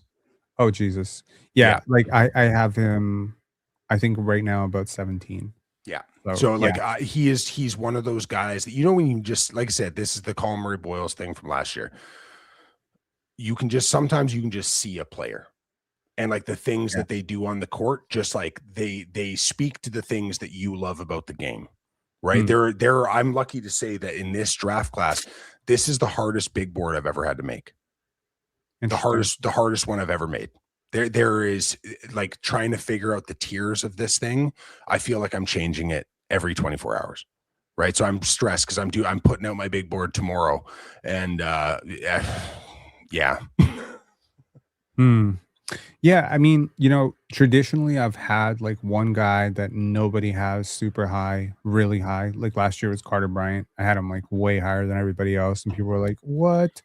And I mean, it's always nice to have a board that's not like anything like the consensus, right? Where you just have like this one. We had this guy on last year, Nick Thomas, and his boards are so wild. Like, no disrespect to them, but like some of their draft, like they have guys who are consensus lottery guys in the 40s, and it's like power to you. I like it. I respect it. But sometimes you can get a little bit too wild for your own good, right? Well, and Like, like I think this year I've seen a lot of people, like I'm seeing, and this is not to slight certain players, but I saw a board the other day, and this was by a reputable person, you know what I mean, from a reputable site. And they had Caleb Wilson 1, they had Alan Graves 2. Like, I don't think they're guys, reputable anymore. guys, and So, that's literally where I was going with that, was like at a certain point, like maybe you end up being right. Maybe you delete all evidence of this awful, awful big board. But like, you know, he had Darren Peterson like 34, he had AJ like 27. It's like at a certain point, you're using clickbait, right? Like, you know, like there are certain standards. Like I will usually have one or two guys that are way above consensus, one or two guys that are way below consensus. But like, you have to at least have a way to justify it, you know. And when I see certain boards, the number one thing I think is, oh, you didn't watch them play, you didn't watch the tape, you watched highlight reels, maybe you read, you know, Draft Baller and looked at some stats, but you didn't watch games.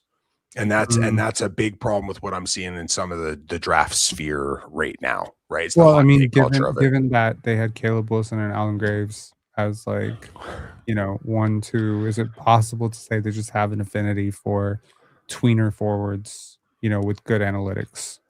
It's Maybe, possible, right? Like maybe like it, they just looked at they looked at you know, and maybe there's also a two-way component to it, right? Because again, with Graves and Wilson, like again, whenever I look at a board, I'm looking for logic. And as long as I find logic, whether I find agreeable or disagreeable is irrelevant to me. So for instance, like there might be a board that has Darius Acuff at like 14, right? I need to know that other bad defenders were also penalized, right? Like you can't have Darius Acuff at 14 and then have Cam Boozer above Darren Peterson and give me like that logic. That doesn't make sense to me, even though I think Cam Boozer is nowhere near that level. Like I don't want to see LeBaron Philon 4, you know, Brandon Stirtz 7, and then you know Darius Acuff 14. That to me doesn't make any sense. well, so the thing that kills me is when people use improper logic as well. So, like for example, like for me, the irony of having Caleb Wilson and Alan Graves as your 1-2 was the logic was they were talking about the reason why Alan Graves is so high is because the analytics didn't lie, the steal percentages and the block percentages and this and that, and like elite analytics, and like that's going to project him forward as an elite defender and blah blah blah, and he was an elite defender and this and that, and like that. Then you can't have Caleb Wilson 1, right? Like if you're gonna give Alan Graves the benefit of these elite defensive analytics and, you know, what a great defender he was in theory, then you have to also say, like, I think Caleb Wilson has the potential to be a hell of a defender if he can figure out some things in his defense, but it's not on tape. It's not analytically driven. So you have a guy who analytics don't support your case and a guy who they do, sandwiched together significantly higher consensus. And it's like, oh, there's an uneven logic there, right? So again, I think a lot of people go into these things trying to prove their point, and they're looking for things to validate the opinion that they want to have. Whereas when I'm going into a draft process, like you said at the beginning of this show, was when I'm trying to, if I'm low on Darius Acuff, I'm watching Darius Acuff trying to find the reasons why I should be higher, right? I already know the things I don't like about him, right? So I'm going to watch the game film and go, okay, he's consensus here. Now let's see if I can convince myself why. If I love Cam Carr, I'm going to watch his game film and go, okay, let's try to see how many flaws I can drag out and use that perspective lens to kind of try to, you know, devalue my point. And if I can't find it, then I've strengthened it, right? I think a lot of people try to go into analytics theory and go, this is the thing that validates the feeling that I have from that highlight reel I watched. Right. And that's a problem, right? So in my opinion, and that's just my opinion, but I digress. Yeah, we'll do. I mean, I was gonna do Alan Graves, but I think we're sort of running out of time. Let's do LeBaron 5. Let's do the Emmanuel quickly next Emmanuel Quickly / Tyrese Maxey sweepstakes between Ibuka Okorie and LeBaron Philon. Okay. Okay. So who you want? By the way, just a heads up, I got 2 coins left because I lost 3. Man, you're on fire. You're not a deep shooter yet. That's the problem. You need to work on your distance touch. I haven't flipped a coin in so long. I'm just like genuinely like so rusty with it. I'll let you pick because I don't have like they're like tiered pretty close together for me. So do you have a preference? Okay. I'm gonna go Tails, LeBaron Philon for me. Okay. It is heads. So The coin hates you. The coin hates me, man. Okay, so you make the case for LeBaron Philon. I'll make the case for Ibuka Okorie. LeBaron Philon has the best feet in this draft. That is the thing for me. So if you are looking for like a true pick and roll point guard, and he is a pick and roll point guard, and he is 176 pounds, and he's not big, and he is not the most dynamically athletic guy in the world. And some people will try to point, oh, well, he only shot it well this season, and last season the shooting wasn't great, and this year the defense wasn't great, but last year it was. So it's an uneven watch. I will say this right now, in terms of footwork, I have rarely seen a guard who has better feet and a better base and a better idea of manipulation of defenders than LeBaron Philon does. His handle is remarkable. His feet and his idea of how to use his feet in his gathers is remarkable. He has unbelievable touch, being able to spin and rotate the basketball off glass, fine mid-range. His acceleration isn't elite, but his deceleration is elite, and that makes his acceleration pop even more. So he is a true like yo-yo of a player. He just continually manipulates you and manipulates you and manipulates you. And I'm not saying he's Kyrie Irving, but I'm saying that he can play a similar style. He is not that caliber of guy, right? But he has the ability to keep a ball on a string and absolutely embarrass you. He will turn your hips. And people are like, oh, well, he has to play pick and roll all the time. I think that as he develops, I think he's going to be a guy that's able to isolate and beat you because of the craft. He has so much craft to his game. I believe in the jump shooting leap. I believe that there's a better defender than we saw this year. I believe in last year's tape. LeBaron Philon is a competitor when he's been put up against other big matchups. So people will often talk about the Darius Acuff game when he faced Philon. Let me just pull up the sheet from that one because so Acuff had 49, 5 and 5 in that game, and that got all the headlines, right? It got all the headlines that he went 49, 5 and 5 in that game. LeBaron Philon on way less usage went 35, 2 and 7 and like I said, completely controlled that game on the offensive side for the other side, while also really investing in usage in other players. Again, not an elite defender. He's not going to stop high level guards like Acuff, but every time this kid's been thrown a challenge, he matches it and he plays with vigor. He fights you. Again, it's that tenaciousness thing. And like I said, if you want pure ball skills, the ability to really control things, he understands reads, he understands high-level passes. He wants to get guys on his team really locked in and motivated to get the ball. Guys want to play off ball with LeBaron Philon because he does such a good job of feeding them, right? In the NBA, he will be better than he was in college. I believe that. Now, will size limit his ceiling? Potentially. If there's a guy that I'm going to bet on him reaching his ceiling despite his size, it might also be Philon. I really, really love this kid. Like I said, he's been a really hard one for me to place on my big board because there's just so many guards. Like there's so many guards in the top 20. It's really, it's kind of a taster's choice of which one you prefer.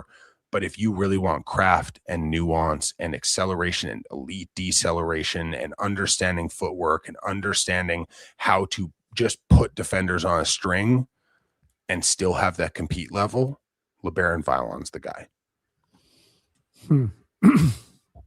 I mean, I would say about a month ago, it was unfathomable that he would be there at 19. But right now, it is quite possible he will be there at 19, and many people, including Sam Vecini, have, in various mocks, mocked him to the Raptors. Now, this could all be a smokescreen. He could be gone at 9. because the package is tantalizing. He's one of the bigger. He's bigger, taller at least than a lot of the guards. Christian Anderson, Ibuka, Okorie, etc. Um, and definitely what you said, makes a lot of sense. The both seasons were a little bit incomplete. This season defensively, last season as a shooter. However, I will say this. Um, I do like LeBaron Philon a lot. Just systematically from what the Raptors need. But there is a player that I like a little bit more than him, and that's Ibuka Okorie. Now, it's taken me a really long time to get around on Ibuka Okorie. Ibuka Okorie is this year's Jeremiah Fears, where I kind of sleep on it all year, and then eventually I squint hard enough, and I'm just like, yeah, I get it. Yeah, I get it. There's something that I really didn't value enough as a basketball player. And then I once again didn't value it enough as a basketball analyst, and that was shot creation. For whatever reason, you know, um, I've looked at taking good shots, but I've never necessarily understood the context of how those good shots are created until like a few years ago, where I really, really started to dial into rim pressure and off ball gravity and how these things create easy shots for role players. The Raptors have a lot of role players, a lot of guys who can hit an open catch and shoot. They have guys like Scotty Barnes and Colin Murray Boyles, who, at least in theory, next year should be able to hit open catch and shoots. What they consistently don't have, even with players who they expected to have that, is a combination of a guy who can get 2 feet in the paint and actually do something about it that isn't completely boneheaded, right? So the rim pressure that is created by a guy like Jamal Shed, it's cool.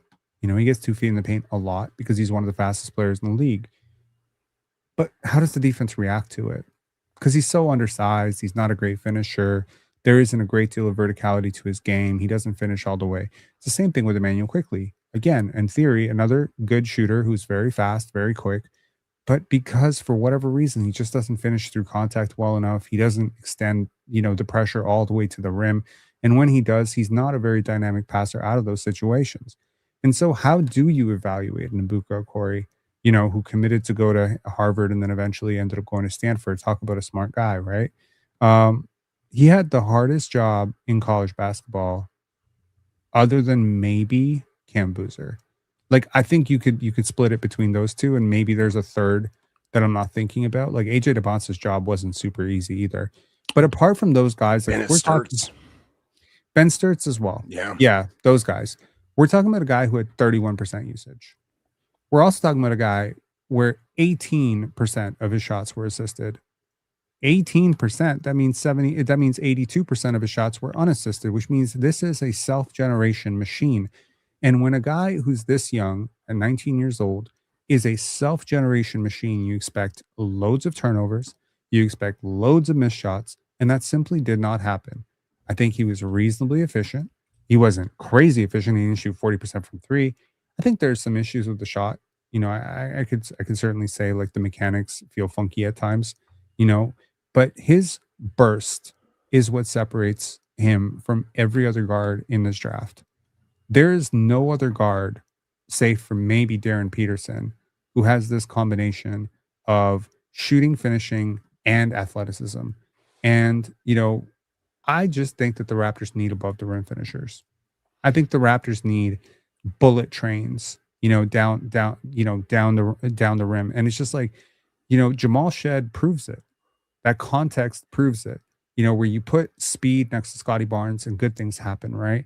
Well, I think what Brandon Ingram showed last year is sometimes the shot clock gets sticky, gets tight, and you're going to have like 3-4 seconds to create something. And I just trust Ibuka Okorie to do something really cool in those 3-4 seconds and flash to the rim or make a great pass. He's not a non-passer. He's not a great passer. I certainly don't think he's Christian Anderson or Bennett Stirtz as a passer, but he's a good enough passer. And I like the fact that he likes to score. I love the fact that he gets downhill. I love the fact that he's physical. I love the fact that he finished so many and ones this year. I think he had 31 and ones this year. So again, it's just like, it's so intriguing because if this works, this is an all-star. This is what an all-star looks like. This is the athleticism of an all-star. This is the scoring aggression of an all-star. This is the handle of an all-star. This is the bullet train first step of an all-star. Because if this guy works, he has a chance to be a top 5 player in this draft. It's a huge if. It's a huge if. You know, he's not overly huge, but he has that 6'8" wingspan that makes Emmanuel quickly so interesting. That made Donovan Mitchell that giant plus size. You know, that low center of gravity plus the giant wingspan also makes him competent defensively. And I also wonder if he doesn't become a better defender at the NBA level as he gets a little bit stronger. And this is a guy who's about 185 pounds last year. If he gets up to 200 with a 6'8", 6'9" wingspan, this could be a guy who takes that, you know, task. And, you know, you got Brandon Ingram playing defense. You got Grady Dick trying his ass off on defense. And this guy has way better athletic tools than RJ Barrett or Brandon Ingram to play defense. And so, you know, you think about it and you're like, okay, is this going to be Darko's best friend? Is this going to be the point guard that Darko revolutionizes?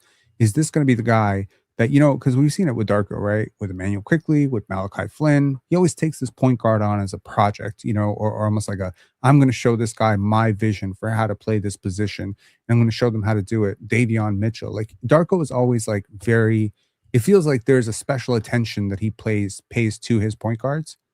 And I feel like Ibuka Okorie desperately needs Darko Rajakovic. I feel like these two need each other so badly.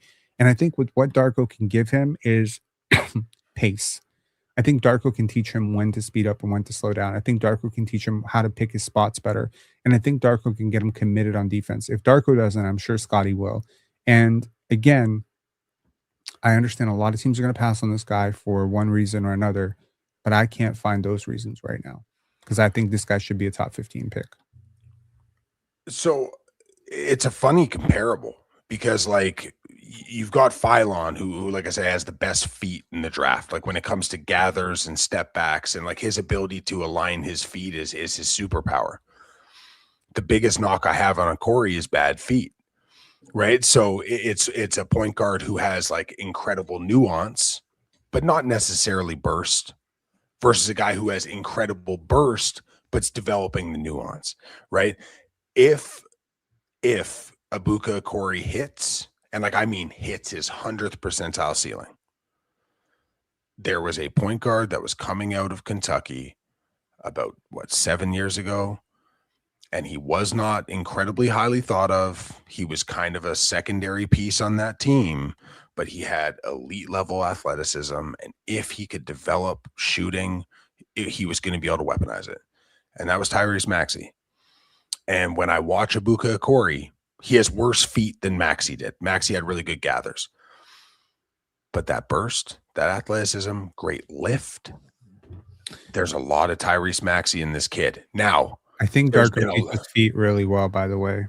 And this is the thing, right? So it is, do you want the guy that can come in October and run a second unit for you and create offense for you and potentially even play a little bit off ball for you? Because I do really believe like Philon shot 40% from three this year on very high volume and shot it better against higher level competition. So he stepped his game up against the better defenders, against the bigger bodies, the better teams.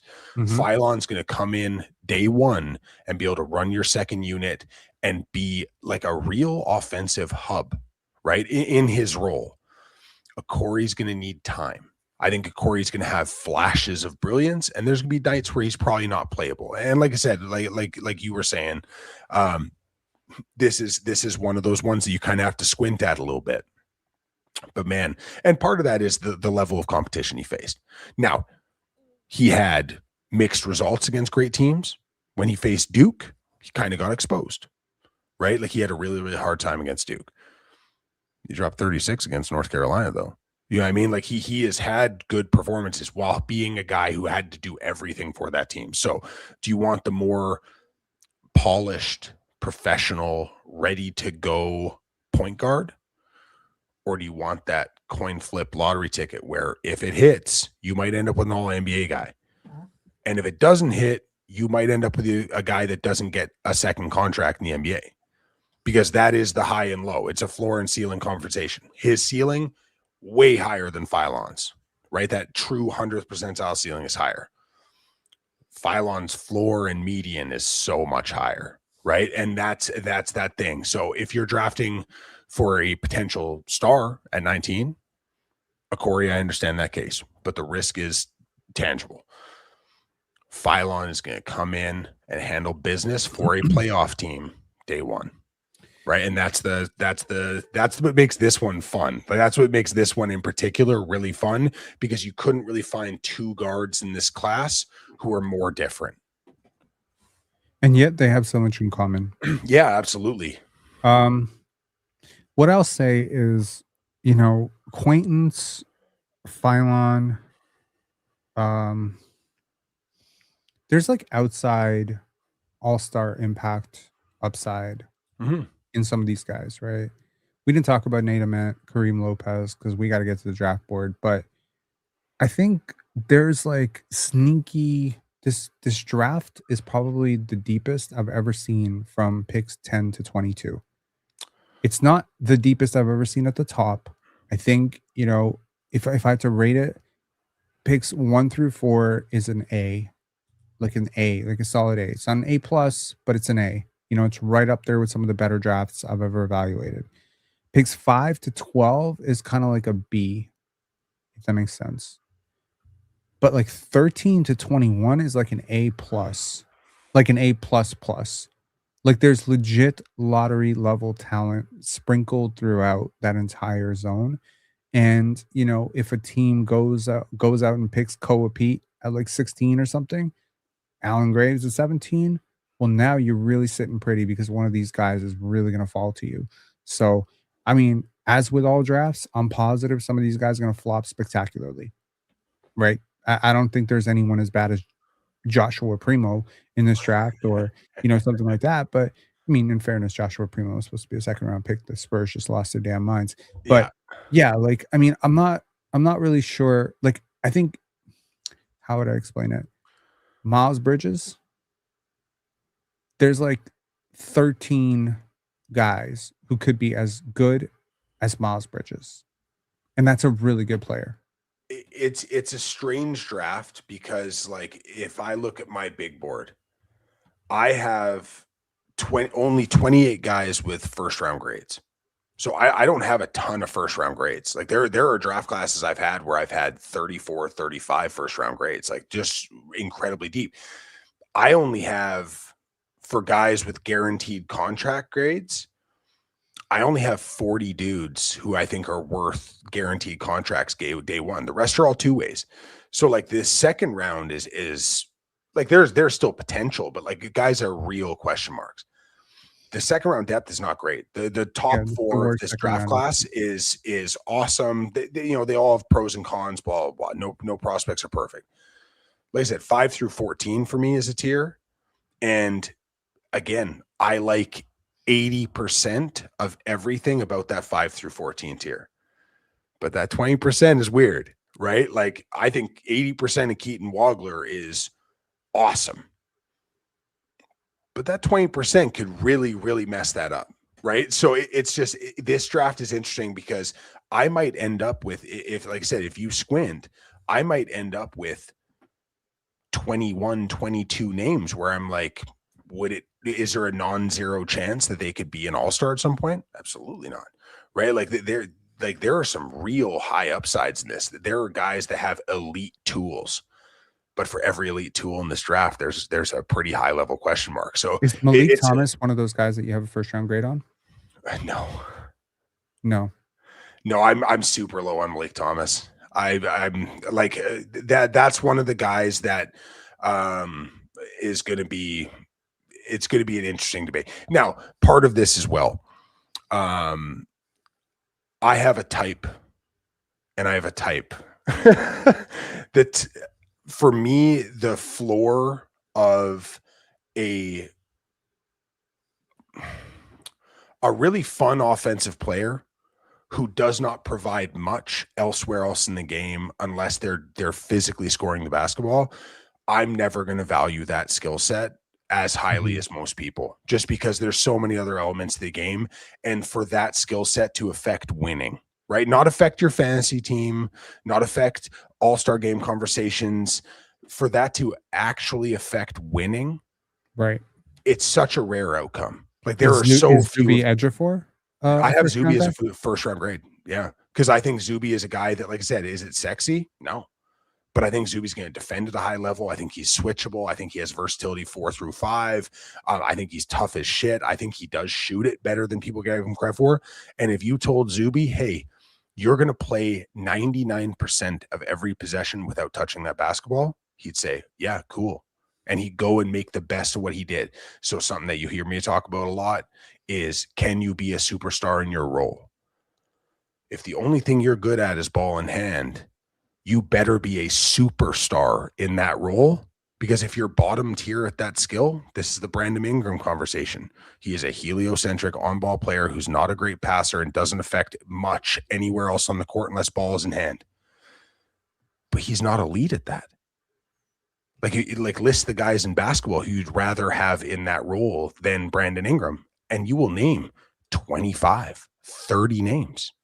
So he is a bottom tier heliocentric scorer, right? Amongst the heliocentric scorers, right? And this is the thing. If you want to build a championship team, you have guys who are superstars in their role, right? And I don't think people necessarily gave Brandon Ingram, and again, I'm not completely against the idea, but I don't think we saw the best of Brandon Ingram. I think the best of Brandon Ingram exists in a different context, you know? I think we did, because we saw the healthiest of Brandon Ingram. And we saw Brandon, see the healthiness, and we saw Brandon Ingram get catered to and given all of the late shot opportunities they wanted, and more mid-post isolations than any player in basketball. They literally stopped their offensive system when he was on the court a lot of the time. They would run fine offense. They'd be putting up points, and it's like, Brandon Ingram's back on the court. Okay, let's go mid-post isolation. Everybody stand around for a while. They catered to him completely. They got him an all-star game because of it. But at the end of the day, he's 34% in the clutch. You know, he's not a good passer. You had to isolate, or you had to insulate him on the defensive side. You saw it in the playoffs. They were using me as a screener. Dude, they were using you in pin downs. They were trying to get you open, brother. You know, like he will never be a superstar in that role, right? He has to be a number 2 or number 3 offensive option, but he can't do those things because he refuses to play off ball, right? He's just not an effective off ball player. So what do you need to do to get the best out of Brandon Ingram? You have to put the ball in his hands. You have to give him huge usage. But again, if you give him huge usage, there are 30 guys in basketball that are better in that role than he is. So what do you have? You have a barely top 30 isolation scorer running your offense. That's a tough recipe for winning basketball games. And that's why, like, net rating wise, it was flush. You know, record with him on the court in the clutch situations didn't go great, right? And this is what makes it difficult. And this is not me just looking to shit on Brandon Ingram. It's just the idea of, if you're going to be a heliocentric on-ball player that doesn't do much else, to affect winning at a truly high level, you need to be so dynamically elite at that thing to counteract all of the other insulation that you have to be provided to make your game functional. I think I don't necessarily think he was a heliocentric offensive option for the Raptors. I think he was a primary option. I think he was a primary scorer. But I think when we talk about heliocentrism, I'm looking at usage rates above 30% typically.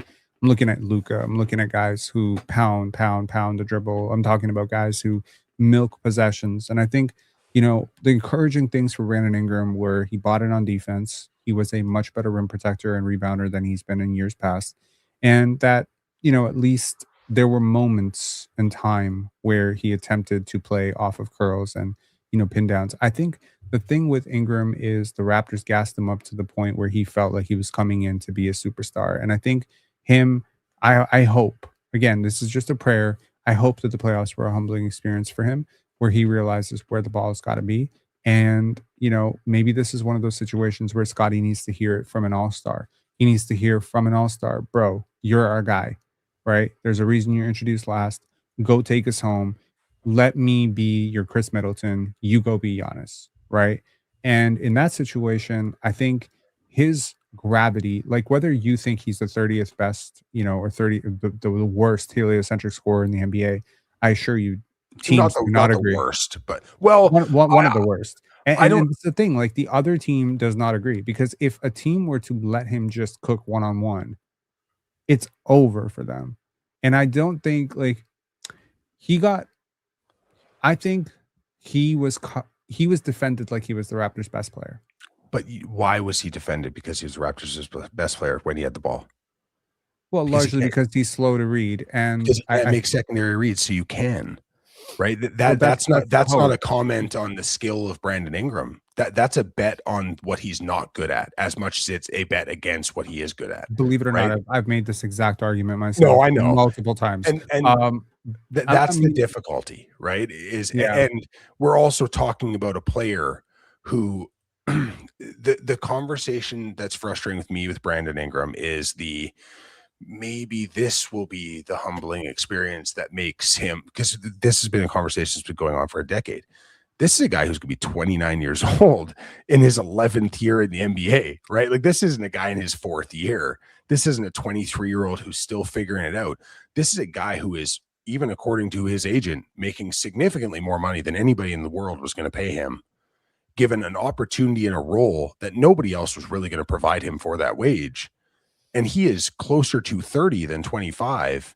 He's been in the league for more than a decade, and it's still the same questions about Brandon Ingram that existed when he was 20. So at a certain point, it's not like man, maybe he'll finally figure it out. It's basketball primes. Like, we know what those ages are. But I wonder how much of his prime got shaved off because of injuries. And I don't think, again, he played a lot of basketball at a young age, but I don't think he has quite the mileage that a lot of other players do. Well, he was injured all the time. Exactly. But so the fact that he was healthy and the fact that he dialed in on defense, I think there's a version of Ingram that was so much worse. And I think the Raptors got a version that was better than they bargained for, if that makes sense. But not necessarily in the things that we're talking about. So the turnovers were a problem. I think the shot diet was a problem. At times, the tunnel vision was a little bit of a problem. At times, the defense in space was a problem. And definitely, ball stickiness was a huge problem. But that being said, like, did he not have a harder role than a lot of guys? Was he not asked to bail out the offense in a lot of situations? Sure. Did he contribute to it by stagnating possessions himself? Yes. Should he have run a lot more in transition and been a little bit more quick off the reads? For sure. But there were moments this year where I saw like a bouncier Ingram, a more decisive Ingram. And again, this is just like me reading the tea leaves with Darko Rajakovic. It's like it usually takes him about a year and a half to get guys to completely buy in. Like, and if Ingram is just uniquely stubborn, then you probably just need to get rid of him. But I think maybe next year you'll see. I'm planting my flag on Ingram Island right now. I'm saying these playoffs were a wake-up call for him. The season was a wake-up call for him. I think he's secure in himself at this point to know that this is not his team, that he needs to stop trying to fight these Kevin Durant demons that he's got on his shoulder, telling him to ISO cook everybody. And I think he just needs to let the offense breathe. But also, like, spacing is such an important thing for a wide stride driver, a guy who takes wide strides to the rim. You need the same thing that you need for Giannis is the same thing you need for Scottie and Ingram, and neither one of them had it because RJ is there, and Jakob is there, and Colin Murray-Boyles is there, and Jamal Shed is there, and these guys are not defended. They're not being defended at all. So like when I look at the defensive context of how teams are able to, shut down those Ingram drives, he just doesn't have the burst to beat his man off the dribble clean like he used to like 5 years ago. And now you've got a defender who's just sitting in his way, and then gap help is right there. And, because the shooter on the corner or the shooter above the break is not a threat to pull, teams are able to play the passing lanes. So those lanes, those wider angles that, ideally he would get next to a Tyrese Maxey play. Like, imagine him playing next to Tyrese Maxey and Joel Embiid. Like, okay, but the angles are very different. But so you kind of just proved my point, though. How so? For him to be dynamic, what does he have to be? He has to be a third option. And that's the problem, right? So playing next to Tyrese Maxey and Joel Embiid, he would be fantastic. But how many times this season? But he wouldn't get fed. Right. And he's not going to run off screens. And if you have Maxey and Embiid, you now need him to take primary defensive matchups or at least secondary defensive matchups, which he can't do. Is it possible for your first option to be your third best player? The Toronto Raptors tried to do it this year. Right. So and think there's so many times this year you see Brandon Ingram 5 for 12, RJ Barrett 13 for 22, Scotty Barnes 11 for 24. You saw those shot distributions several times where Ingram took a back seat because he didn't force it. Then sometimes you had Ingram attempts 30 shots. It was kind of ebbs and flows. I feel like he could have taken a lot more shots than he took, and I appreciate that he took a step back. It's a little bit like De'Aaron Foxy with him. Like I didn't like Fox in the playoffs at all. I've never really been a huge De'Aaron Fox fan. I don't really like players who kill advantages. And that's exactly, especially in a movement-based offense. So Brandon Ingram, and still 27% usage, 26.9, highest on the team. Like I said, and when it came to net, he was 11th on the team in net rating. Right? Like the only regular player that had a worse net than him was Jacoby Walter. And that was largely because the first half of the year, Jacoby Walter wasn't very good. And then he hit a bump because he's a kid who is developing. Other than that, the only players that Brandon Ingram had a better net on, and if you go to net and clutch situations, like high leverage situations, he was the worst of the rotation players, and it wasn't close, right? He was ahead of Chucky Hepburn, Jonathan Mogbo, Elijah Martin. Like those are the players that he was ahead of in net. Right, like it's a tough situation because you are paying this guy $40 million and giving him 27% usage to stagnate the offense, and we saw it with the net ratings when he was on the court.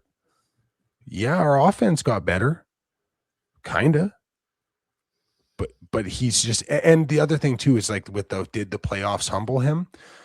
I remember a very specific conversation as well, not from you and I, but from the basketball world as a whole after the 2024 playoffs, where they went out and got swept, and Brandon Ingram had high usage, and he had the ball in his hands, and he averaged 14 a game and shot 30% from the field, and they got laughed off the court. And the conversation was, is this finally the thing that's going to humble Brandon Ingram and get him to lock in and realize he needs to do other things? And that was the conversation going into the 24-25 season. And instead of doing that, what did he do? He wanted out. So, and that was a 26-year-old Brandon Ingram, right? So it's just, this is the stuff. And like I said, I'm a Duke fan. I'm not super high on Brandon Ingram coming to his draft year, but this is a hyper talented player. And I think there are offensive structures where he can be a useful player, a good player, but you're paying him $40 million and giving him 27% usage. He needs to be a dude, and not just a dude for somebody's fantasy team, on the basketball court doing things that aren't just ball in hand. And at age 29, in year 11, he still can't consistently, right? So that's the issue, right? So, but again, this veered off into Brandon Ingram land, but like that's the problem with certain ones of these, like more like I said, ball dominant players in general. If you're going to be ball dominant and you're going to have 27, 28, 29% usage, which is numbers that Ingram has had in his career, you better be unbelievably good, because the other guys that have usage at that level, the low end guys are guys like Maxey and Brunson, right? The high end guys, they have names that are going to be on plaques 100%. And that's a tough situation because Brandon Ingram, he's not in either one of those classes of player. Yeah. That's fair. Yeah. Yeah. I mean, it's funny because I actually discovered you because you cooked Brandon Ingram after with the pin downs thing.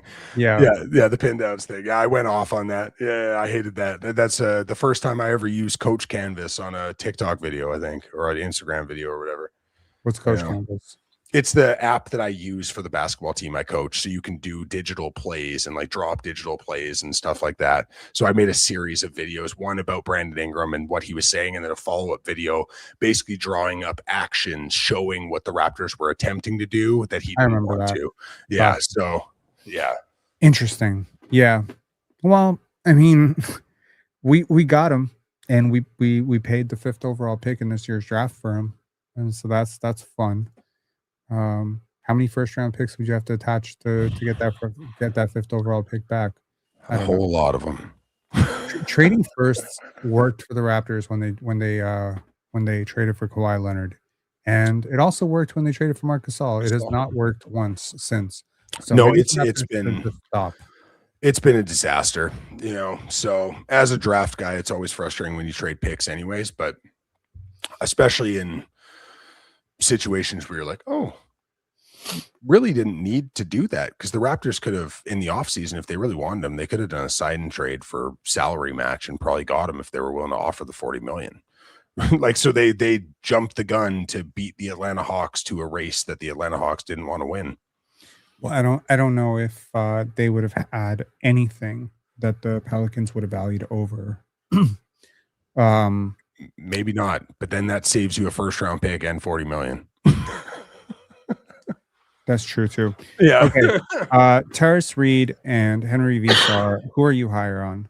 Veesaar. Both guys I like though, but Veesaar is my cool. guy that Let's do a real quick one because Sure. it was suggested via a members chat. Okay. Shout outs. And we also have we need a Koa Pete versus Kareem for the ring. Yikes. Damn it. That's gonna be hard because I'm not high on either at all. You have to look at my big board to see. You have to scroll way down to find the Koa Pete and Krim Lopez section. It's interesting because ESPNNeedsIKD said shout outs to the two of you. To the two of you. Both of you been putting out great content during the draft cycle. Thoughts on Henry Veesaar compared to other bigs? Well, you're about to get the thoughts of Henry Veesaar versus one specific big, which is Terrace Reed Jr. So you are arguing for Henry Veesaar. Go ahead. Yeah. So from a Raptors specific context, the question is defense, right? He's 227 pounds. He's 7 feet tall, right? Like he needs to fill out his frame. I think he has a little bit of frame to fill out still. He's never going to be a big strapping guy or anything like that. What he is an exceptionally good 3-point shooter. And I people will be like, oh, well, the volume jump this year and stuff. Watch the form, watch the touch, watch the difficulty of the shots he's taking. Slower release, but not like painfully slow by any means, just standard for a big guy. He has unique touch for a big. 43% from 3 on volume this year. Like it's not like he shot 2 a game and he was kind of sorta he was pulling 6 times a game at 43%, playing in one of the hardest conferences in basketball this year, playing against essentially NBA caliber centers for most of the season. And he knocked down 43% on 6 a game, and he was shooting them at range. The other thing that he does is, like I said, he's not like a super physical guy in terms of getting downhill to the rim and finishing strong and all this. He's got verticality. He's got enough pop to finish. He's going to improve strength with finishing through contact. He's got a ton of craft around the rim. Like he does a really good job in terms of craft finishing. Awesome floater game. His floater game, I think, is going to be super, super good at the next level. And on top of that, one of the best passing big men in this draft. Him from the nail, you put him at the nail and let him make decisions. There are some comparables to Jakob Poeltl in this game. Like he is a really, really good decision maker. Really, really, really intuitive reads. He is not, like offensively, you can scheme him out from the nail in the same way Oklahoma City does with Isaiah Hartenstein, right? Floaters and fine reads, a little bit of screen and roll. Now he can be a pick and pop threat to a real degree. He needs to be insulated defensively. Colin Murray-Boyles, Scotty Barnes are there. My goal for this season, for every season, is to find a way where you can get a floor spacer or another unique defender to play the 5, so Murray-Boyles can play the 4 and Scotty can be a primary on-ball guy, whether that's at a point forward or however you want to scheme it. In Darko's offense, the positional stuff doesn't matter so much. But that's the goal for me. Henry Veesaar in a system with CMB and Barnes, they complement all of the things he doesn't do well. Right, he's a good enough defensive rebounder. He's not a great defensive rebounder by any means, but he handles his business on that end, getting the ones he should. Right, offensive boards, he can crash glass a little bit. It is what it is. He's a big guy. He's pretty athletic. his ability to space the floor is special. His ability to play from the nail is special. I think he read and reacts really well on defense, and he competes his ass off on defense. He's just got like mediocre lateral mobility, and he's not strong yet. Not a young prospect. There is some physical maturity that needs to take place, but I think if you scheme him in a system where he has those two guys insulating him, and you really, really accentuate the things that he does well, which is shooting the shit out of the basketball and making quick, active passing reads and motion offenses to cutters, my God, he's perfect for this team. Again, people will say 19's too high. That depends on how the board falls, right? If the board falls in a certain way, I can see it. I said about a trade, I think that Bennett Stirtz is a perfect guy for the New York Knicks. If the Knicks wanted to trade 24 and 31 to move up to 19, I would do that trade in a second, because you can get two really high quality players at 24 and 31. I think that if the Raptors look to move back in this draft, he would be a guy that would make a ton of sense. I do not think he is necessarily a guy that you pick at 19. But again, if you traded back for an additional asset and you had the 24th, 25th, 27th pick or whatever, I think Henry Veesaar is a guy that can come in right now and play legitimate, fun, schemed minutes, and also maybe save you the money, because chances are Mamu's gone, right? If somebody comes along and offers him full MLE, let's be real, he's gone. So what do you need to replace Mamu? Not a great defender. Would you do the following trade? Would you do RJ Barrett and the 19th pick for Isaiah Stewart, Caris LeVert, the 21st pick, and then pick Henry Veesaar at 21? RJ and 19 for Stewart, LeVert, and 21? Mm-hmm. And then pick Henry Veesaar at 21. I think the Raptors would need additional value. So I think so. I'm a massive Stewart fan. RJ has some level of value. To move up from 21 to 19 in this draft, I think would take a piece. LeVert is a negative asset contract right now, so there's negative value on that contract. Huh? He's expiring. But he's still like, RJ's expiring, so it's essentially a wash contractually, but RJ's a significantly more valuable player. So you're moving down in draft. You're acquiring a player who doesn't really fit because he doesn't shoot the basketball, right? He needs the ball in his hands to be effective.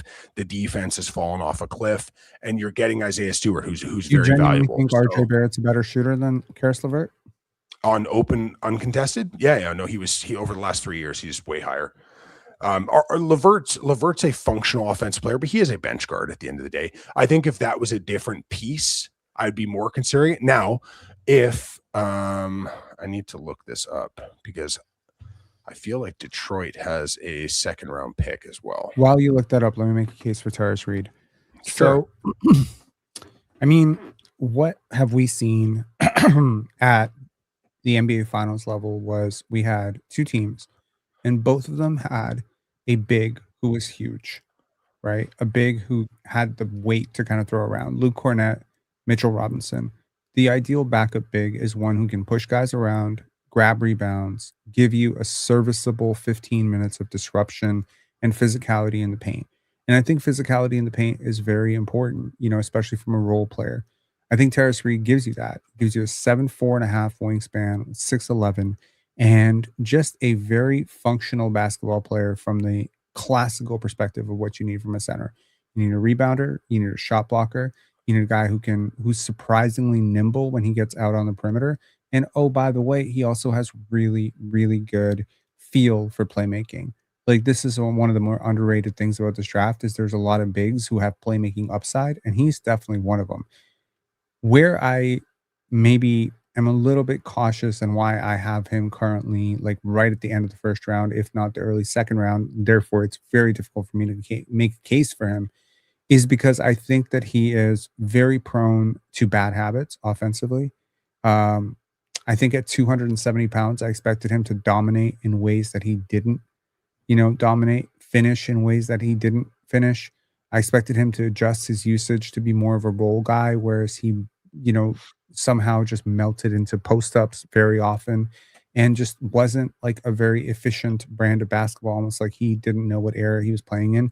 He doesn't shoot it at all, like from anywhere. He's a 62% free throw shooter, but like apart from that, like he doesn't shoot it from anywhere, like outside of three. Like, I mean, we're talking about a guy who has abysmal percentages outside of 3-point range. So, you know, could you potentially be getting a Zubac? You know, could you be getting that type of big? It's possible, but I so doubt it. I think more than likely, could you get some scoring upside? I just don't think the touch indicators are there that he'll ever be able to shoot it. There's certain guys like Pascal Siakam who weren't necessarily high volume 3-point shooters, but the mid-range stuff was there. The free throw shooting progression was there where you could at least sell yourself on the idea that maybe one day this guy will be able to shoot. I don't think enough of the touch indicators are there. I don't think he's efficient enough for a guy that size. And so I'm a little bit hesitant about it. But, defensively, he fits. And if you're really looking, if you're looking at a Jaden Quaintance, right, and you squint your eyes really, really hard, this guy gives you 50% of that outcome defensively and some variation of an upgrade offensively on where Quaintance is today in a much older prospect at 23. Again, I think he's a really good candidate to fall to the second round. I think there's certain guys that might pass him and he might end up going 32nd, 33rd, 34th. But I think he'll be NBA ready on day one. But what he is and the upside that's there just doesn't exist for me to pick him at 19 with the number of really good players there are on the board. I'd rather take Nate Ahmed, to be honest. I'd rather take Kareem Lopez. Like there are players that, just on projection alone. On projection, upside, age, I think the Raptors are not exactly in the OKC Thunder, New York Knicks realm of team right now where they have to make it work right away with this player. I think they can choose to be patient. And like next year, Nate Ahmed's going to help you less. In 3 years, I'll guarantee you he's going to help you more. So I'm willing to bet on 3 years. So I would take Veesaar over him, but the little mini sales pitch is for Terrace Reed is that the Toronto Raptors fans have been begging for his player comp for the last 2 years. Day'Ron Sharpe. It's Day'Ron Sharpe because he is like the one skill that I really love as an offensive player for Terrace Reed is I think he's a really good passer. I think that sometimes he makes bad decisions, but I think you get him in an NBA system. I think the passing skills play. I think he's a really good rebounder. I think that there's a lot of Day'Ron Sharpe, and I think Day'Ron Sharpe is awesome. Do you know who started the Day'Ron Sharpe stuff in Toronto? Oh, publicly? I was gonna say that's been my Terrace comp for shit. No. I'm not talking about Terrace to Day'Ron. I'm talking. Do you know who started the big movement for Day'Ron Sharpe in Toronto? Were you in that? I believe it was me. So I didn't hear anybody really talking about it, and then I made a video about it, and I said Day'Ron Sharpe solves many problems, and I kept mocking trades to get him. Yeah, and showed, videos on why he was so good. I really like Day'Ron Sharpe. I think that is the mini sales pitch. That's what it is, right? Zubac, Day'Ron Sharpe, that's the best version of this. I don't think he's going to be that good. No, and I wonder, right? He's also a bit like I say, he's a bit older, and the one thing I'll say is the feedback on Terrace Reed is very just good. A dope dude. Like just all the feedback I've heard about him, and every time I've seen him, he just seems like that's gonna be a wonderful guy on a team. But that being said, I've heard all the same stuff about Veesaar as well, where it's just man, this kid works. He's dug in, I don't like how Veesaar moves. So it's just little chop steps, and I'm just not a fan of his movement patterns at all. So the thing is, though, is you're talking about a big in the back half of the first round, so you kind of got to pick battles, right? So that's the reason where any big that you're picking at 19, 25, whatever, there's going to be a flag, right? There's going to be a red flag on it. So you could pick Zuby Ejiofor, and then the red flag is he's a little undersized. Maybe he shoots long term, maybe he doesn't. What does he do on the offensive end? He's definitely going to defend. Terrace Reed, it's is there any ceiling at all, right? Cenac, it's does he have a single skill that's NBA ready today? Again, Veesaar has 3 NBA skills, and those 3 NBA skills are arguably best in class for centers, right? Or a top 3 in that tier for centers, right? As a passer, the only big man that passes better than him in this class is Mara. There is not a big man in this draft class that is even in the same stratosphere as him as a shooter. Like for a true center, there's not one that's even close. Right. I always say he's good for a basketball player, not a center when it comes to shooting. Yeah, he's just a good shooter. Yeah. He's just a good shooter, plain and simple. So, and that's what it comes down to. So, can the Raptors scheme his movement issues and complement his strengths? And I think with Barnes and Murray Boyles, they do, right? So, but like it's imperfect, right? But what he provides is a couple NBA skills that you can kind of fill into that Mamu 4-5 hybrid role today with the right installation for potentially like $12 or $13 million less. Does he drive? I don't know if he'll ever drive it as well as Mamu. No, but Mamu didn't at first either, right? Mamu's got more wiggle, right? He's got a little bit more wiggle, a little bit more craft. Veesaar is more of a true standstill shooter, right? But he's so upright. He's a very upright athlete, and I think with 7-footers, beggars can't be choosers. You want a 7-footer. Sometimes they're going to move around a little bit like Frankenstein. Yeah, he does have like very compact, rigid movements. Well, and he's high hipped, which is going to limit his strength, right? Like he's a high hipped guy. Like he gets bumped off his spot a little bit, but again, 2 bruisers beside him. So it's that pick that poison thing, right? If you want to go with the big, yeah, like I would love for Morez Johnson to drop to us or Steinbach to drop to us or whatever it is.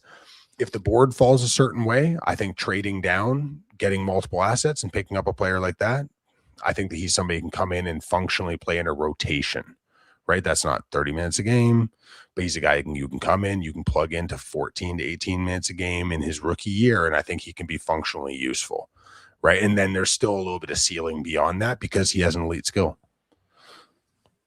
Absolutely. Okay. Let's do a speed mock draft. Speed round. Okay. Let's do it. We'll alternate. I'm gonna go 1, you go 2, 3, 4, 5. Cool. On the clock. Yes, sir. The Wizards, I'm picking AJ DeBonsa. Nothing has changed here at all for me. I think a lot of the smoke at this point is just, people are overthinking it way too much. I think the best version of Peterson is probably better, but the worst version of DeBonsa is still an all-star to me. Yeah. Utah number 2, it's no question. It's Darren Peterson. They need a shooting guard that can play on and off ball on both sides of the court. Their lineup from the 1 spot and then the 3 through 5 is set. They need this player. This player was built in a lab to play for this Utah Jazz with this roster construction when Walker Kessler is re-signed. The Memphis Grizzlies need a franchise player now that John Morant is probably on his way out, and they pick Cameron Boozer, one of the safest top 3 picks in a long time. This guy's going to be a really good basketball player for a really long time. I think some people have concerns about whether he's ever going to be a superstar or the athleticism, but he can shoot it, he can pass it, and if Domantas Sabonis can get MVP votes in the NBA, then Kevin Love can become a Hall of Famer. Yeah, Cameron Boozer is going to be just fine. You're on the board next with the Chicago Bulls. Finishing out the top of the tier list, right? Like it's Caleb Wilson. Yeah, I know they have Buzelis and they have Essengay. He isn't the perfect fit on this roster construction, but he's a premier athlete with a premier ceiling. Maybe the potential down the road to play the center, probably not. He's a 4. He is better than any of the guys that they currently have in those spots. He's the best player on the board, and this front office seems like they want athletes. He's the best one out there. Fair. Now, I think the 4th pick is the easiest draft pick in the entire draft. I agree. It's the easiest one. If Cam Boozer by chance fell, you take him. If Darren Peterson falls, you take him. I think conversely, 5 is the hardest draft pick in the NBA draft because there's a lot of ways that you can go right and wrong here. If you lean purely for offensive creation, you obviously have to go with Darius Acuff. If you lean for pure hypothetical, what it could be, I think you have to go with either Mikel Brown, Keaton Wagler. And if you're just looking for we just need a player who can play next to Kawhi Leonard, I think you might even, sell yourself on Braden Burries here. I am going to go with Mikel Brown Jr. I realize this is sometimes unpopular. His, decision-making at times was a little bit crazy and erratic, but I'm going to trust that some of the athletic potential and shot creation and defensive floor that I saw with him is good enough to make him the best bet to be like an all-star among the rest of the players. Are we doing this as the team or Yeah, from our perspective? as the team. Okay. I do have concerns about Darius Acuff with Brooklyn, with Jordy Fernandez, because he wants dogs that compete at 94 feet. Acuff's not that guy, but the one thing Darius Acuff has is maybe the highest offensive ceiling in this draft. I think he is somebody that day one, that team that really lacks on ball players, you can just throw the ball in his hands. He can go get you buckets. So I think Kingston Flemings is a better fit with the coach, but I think Darius Acuff would be the pick. Interesting. Okay. The Sacramento Kings need adults in the room. They need a franchise player. They need someone to build around, and they're going to take a chance that Keaton Mogler is going to become the next Shea Gilgeous-Alexander. Among the players left, he definitely has his issues.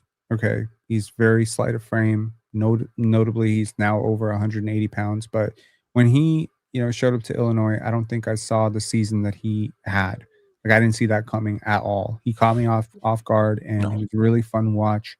I think he has some issues finishing through contact because he doesn't absorb contact very well, but this is he's a lights out shooter, pull up jump shooter. I love his flexibility on his drives and some of his footwork.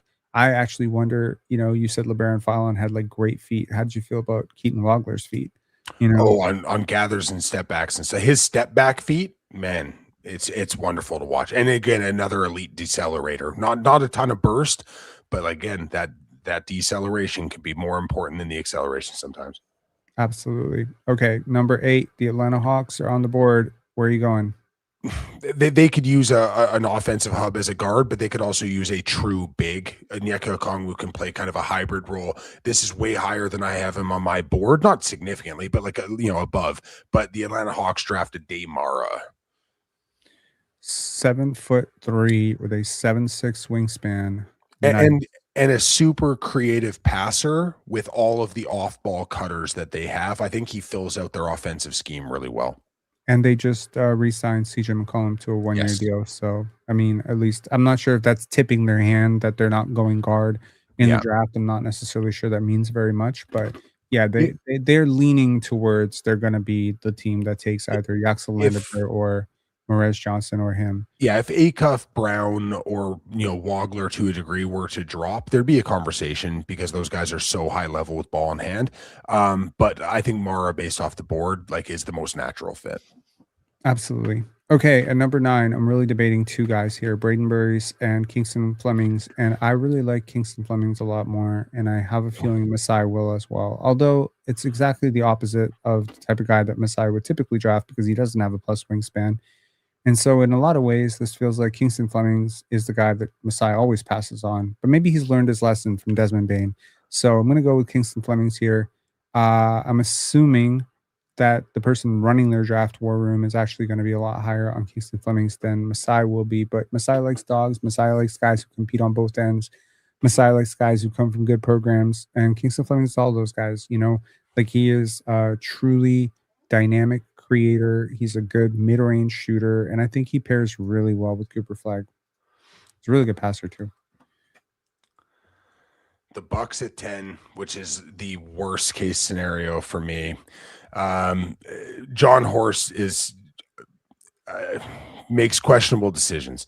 They want athletes. They want upside swings. We've heard all the reporting, everything. He's obviously their owner is a huge Tennessee booster as well. All signs point to Nate Amon. I think it's going to be an awful pick, but I think Nate Amon goes here. I think he already has a promise from the Bucks. So, yeah, it's just like I said, with the owner being a Tennessee guy and throwing so much money, it's a lot like the Utah, Ryan Smith, AJ Dubasa thing, right? I think the owner's going to get what he wants. And Horst, let's be honest, John Horst has drafted these types of guys continually. Tyler Smith and Johnson, and they like their projectability. So yeah, with yeah, I could see it. Okay, the 11th pick. The Washington, not the Washington Wizards, the Golden State Warriors. The Golden State Warriors. Now, this is a team that is going to be missing a pretty significant part of their backcourt for the next little while as he recovers from injury. So I'm thinking you can replace a little bit of that with Braden Burries. Now, I'm not wondering if they're going to be that short sighted. This is also a team that has a giant need for a center. They could use one if Kristaps Porzingis goes out, Al Horford getting a lot older. But I think Yaxel Landerberg kind of goes in the middle of everything and just gives you Jimmy Butler insurance, if that makes sense. Like, I think he fits really well into what they want to do. I wonder if they would flag some of his concerns. So there's like a lot of ways that can go here.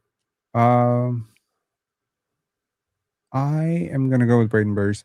I sold myself out of it. Great pedigree. Took the Arizona Wildcats as far as he could. Limited self creation at times, but a really good shooter. It's so funny. Like, everyone's declared Christian Anderson the best shooter in this draft, and I'm just like, there's so many good shooters in this draft. Lots. Well, Yeah. and Burries is another one of my incredibly high on my board guys. I just love the How versatility. high do you have him? Right now, I believe I'd have to check, but I believe he's at 6 or 7. I love him. Like I said, 94-foot game. I think he's a unbelievable transition player, legitimate 40% 3-point shooter. I think a very good defender. He's not like an all NBA defender. Some people are saying that stuff. He's not that guy, but he's a damn solid defender. And Mhm. I think he's going to be a hell of a basketball player. I think he is the perfect fit for Dallas. I think that's going to be one of my, I'm going to do best bets. And I think him to Dallas is going to be one of my best bets. We're at 12 We are for at the 12. Oklahoma City Thunder, and Mhm. Yaxel Lendeborg is on the. So there's two thoughts here, and they're both going to be Michigan Wolverines. Yaxel isn't really necessarily the guy in terms of the character stuff that OKC normally goes for. But they need a guy who can fill out multiple roles, big body, can guard on the perimeter, can switch, space the floor, do a little bit of self-creation. Morez Johnson really fits more in terms of what they do and like the personality stuff and everything else. But with Sorber coming back, it makes a little bit less sense. And there's bigs available at 17. Yaxel Lendeborg is the pick. Yeah. I was wondering if they might go with a little bit of backcourt help because Moses Moody is out. But you know what? Like, This is OKC. oh, my bad. Yeah. Like, over the last 5 minutes, I have exited this planet. I called the Warriors the Wizards, and now I totally got confused. Okay, cool. Okay, number 13, and Miami Heat. We'll see if they have this pick come draft day. I very much doubt they will have this pick, but if they do have this pick, there are certain players that really fit what they like to do, and there's needs on their roster, big needs. I wonder if this is the place for Steinbach. Okay, I'm gonna go crazy here.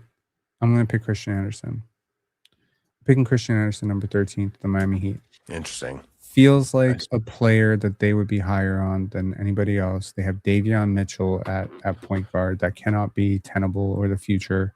They need a point guard of the future there. I don't think they have one.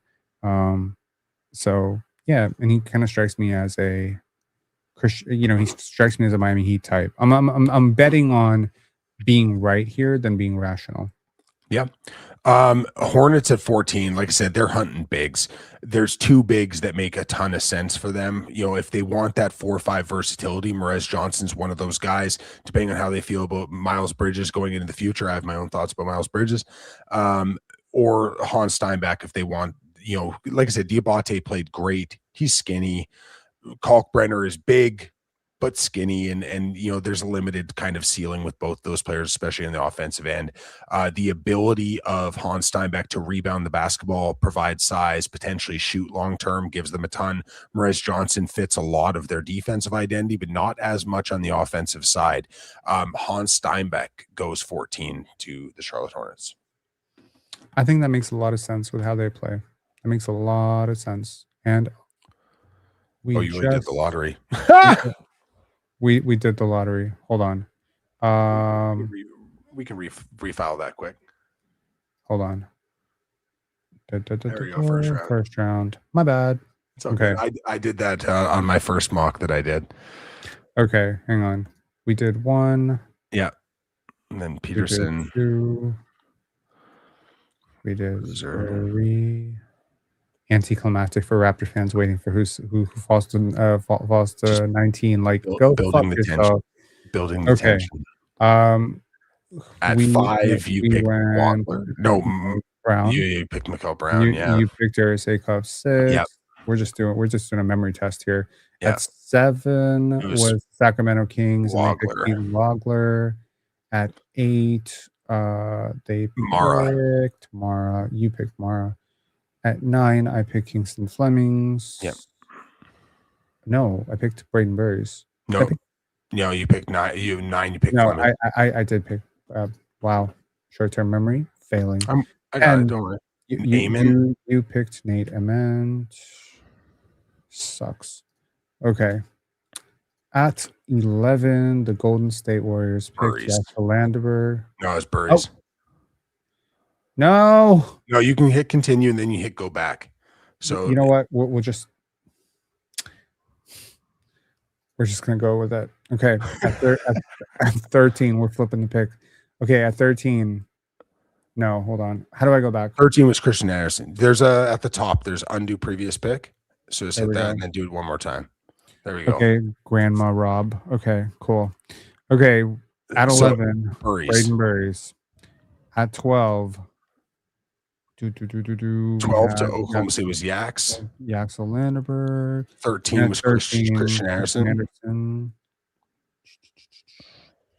First major reach there. Steinbach at 14 was Steinbach. Okay, cool. And we're all caught up.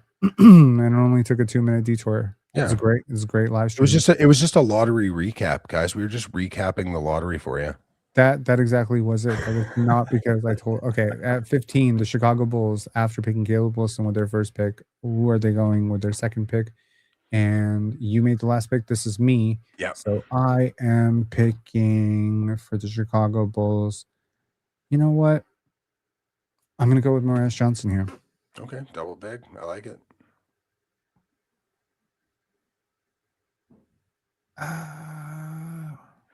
The reconsideration. Hang on. What's your thought? I'm thinking I've got a guy for this spot that I've mocked continually. Okay, this is gonna sound crazy, but I'm gonna pick Dalen Swain. Okay, I don't hate it.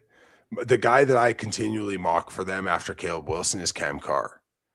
So, because like I said, they like their athletes. So Swain does things that make sense in that situation. Is why I think he can play off Giddey really well as well. That downhill guy to go next to Buzelis and those guys as well. So Memphis, who went with Boozer with their first pick, they're going to go double big because they lack front court. And they're going to go with Morez Johnson Jr. because he can play with Boozer and he can play with Edey. There you go. Okay, that's 17. Okay, so you went Lendeborg at 12. And now who do they go at 17? Now that's interesting because you've got a pair of point guards on the board that I think make a lot of sense in LeBaron, Philon, and Bennett Stirtz. You've also got a big that you can be patient with, but you just took Thomas Sorber last year. Jaden Quaintance feels like an OKC guy. Yeah, this is one that I've liked continually. Personality, the everything. Yeah. They can afford to be patient with him. They're going for surefire, ready contributor at 23 years old, the 12th pick. Yeah.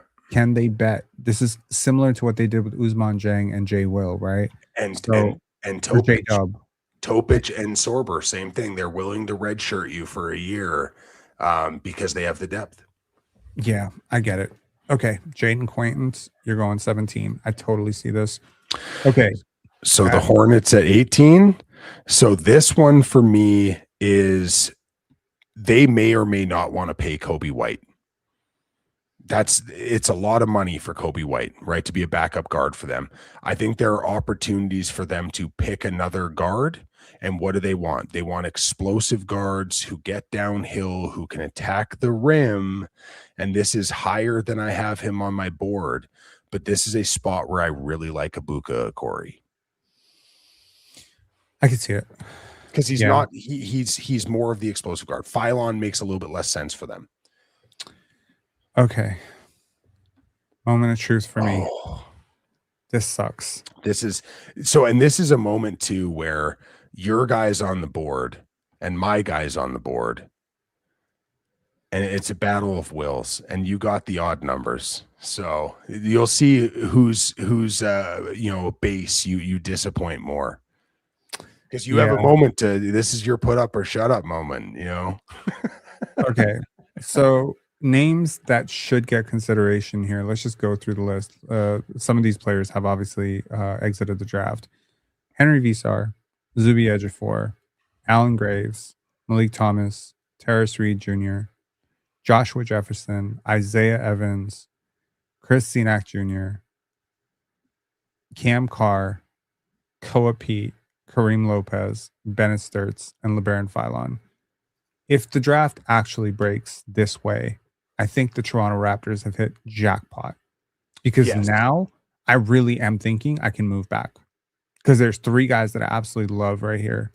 And I totally would be, and I'm pretty sure that there's teams out there that had LeBaron Philon as the 13th or 10th or 11th best player on their board that are probably jumping over themselves to give me multiple first-round picks to get this 19th overall pick. If the draft board actually breaks this way, the Raptors are in a really good position. I have no idea how it's going to break this way, but if it broke this way, does anyone have a guess? I have a guess what you're going to do. He's going to do it. Stop stalling, Rob. We know what you want. Come on now. Yeah. Stirtz. LOL. Jordan Nwora on the depth chart. Make a trade with the Knicks. James, nice. I've mocked that in my last draft. Okay, let's trade it. You're going to trade it? Yeah. I didn't even know that was an option. It is an option. Okay. Ring, New York. What? No, not New York. I am willing. How about this? Detroit. I'm willing to trade with Detroit. And boom. Boom. So the Raptors get 21. The Detroit get 19. Now, additionals. I would like to trade Grady. What, for Stu? Yeah. So Grady and Mobo for Stu. Do they do it? They get 1-year deals. I'm moving back 2 places. I'm taking a little bit on my cap sheet, but it's okay because I'm under the cap. I'm under the apron, so I can trade Grady $7 million plus Mobo's $2.5-3 million and get it. That eats your MLE though. It does. So then that's the pickup for the offseason. Unless you can move one of the big boys. Isaiah Stewart is like the best player you're going to get. You're not getting a better player than that in the MLE market. But okay, fine. I love Stu. I'm obviously I'm a huge Stu guy. Okay, we all know what I was going to do. Fuck it. There we go. So no, you're picking for the Pistons. No. Oh my God. It all fell apart. You can undo it.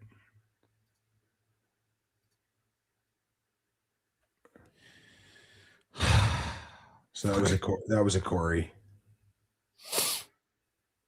Okay.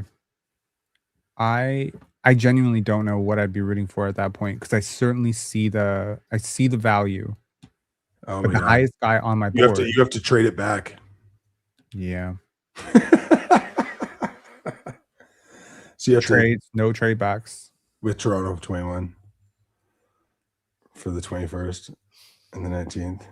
There you go. Doesn't this happen in real life? This is the scenario from the movie Draft Day unfolding. Okay. You just need to add Jeff Putney to the deal. Okay, legitimately, I'm supposed to operate in the Raptors' best interest, not in my best interests. So I'm gonna pick LeBaron Philon. Interesting. You just broke my heart completely. Why? I would probably pick up my TV and throw it through a wall. If Cam Carr falls to this spot, they don't pick him. I would be enraged. But that's not a shot at LeBaron Philon, because I think LeBaron Philon's a hell of a player. That's just more about how high I am on Carr versus anything else. I feel like we have done the reverse of what we had with our last mock draft. where you had the 19th overall pick and Yeah. you I picked picked Christian Cam Anderson over Bennett Stirtz. I had to discuss that with my therapist the next day. I pick Cam Carr. Yeah. You Like I would have said, picked Cam Carr, we but get into this fist fight every time. yeah. Okay. So I just want to point out that Rob sold out his value system and left Bennett Stirtz on the board. And I think public shame and ridicule is definitely fitting in this moment. From Yeah, but you don't know that you can actually redo it. So, oh my God. Yeah. so there you go. He pulled that 19 ticket back. He pulled the ticket back. That's a pump fake right there. That's not a All pump right. fake, dude. That is a drag pivot Yeah. foot. I think he traveled personally. 18 feet, pick up the ball, go home, eat some lunch, take a nap, come back, and continue the possession. Okay. That's So I no, dude, heartbroken. just to recap the last 4 minutes for anybody who's enthralled watching this. Twists and I turns. traded the pick, then forgot that I traded it. Yeah. Made the pick, got peer pressured. Sorry, had a moment of catharsis and clarity, and then I untraded the pick. Basically, Then- this was the basketball version of the movie Salt. Like, is she a Russian spy? Yes. Is she? No. Yes. Oh, she is? No, she's not. Yeah. That's what happened. It was basically basketball version of the movie Salt. Yeah. It's just like, there was a person in the chat saying like, come on, just do it. We know you're going to do it. And I was like, you think I'm predictable? Yeah. There you go. Well, you ever watch Brooklyn Nine-Nine? Oh, yeah. Yeah. Hell You remember when Raymond Holt receives the Medal of Valor? Oh, yeah. And he comes up all night, coming up with this zinger for Madeline Wunsch. Yeah. Oh, yeah. And Rosa and Jake convinced him that it's like probably like the highest honor to not burn her on stage. Yeah. And he's just like, oh, it's like, yeah, I won't even say it. And then he receives the Medal of Valor, and he's like, thank you. And she's like, interesting. And then he says, lunchtime is over. Yeah, like, boom, hits with got the it walk both off. ways. So I got to be unpredictable because no one could have seen this coming, and I still got to pick my guy. Okay, perfect. All right, number 20, San Antonio, you're on the board. This is going to be a pick that is much higher than I have the player ranked, but this is the Allen Graves spot. This is a situation where Graves and his skill set can play because his liabilities are insulated because Victor Wembanyama is an alien. So Allen Graves, he should be probably around 30 or 32 on this board, I think. I wonder if they would go Kareem Lopez here. Me personally, I think they're looking for somebody that would play right away, and Lopez is definitely more of a that's a long-term project, right? But I think Graves like 30 or 32, 31. There you go. Okay, Allen Graves at 20. It totally makes a lot of sense. At 21, the Detroit Pistons are laughing all the way to the bank. They get LeBaron and Philon. I think you need creation, shooting next to Cade. You got it, finally. And hopefully this one is a little more mentally stable. At 23, oh my goodness, Cameron Carr has fallen to 23.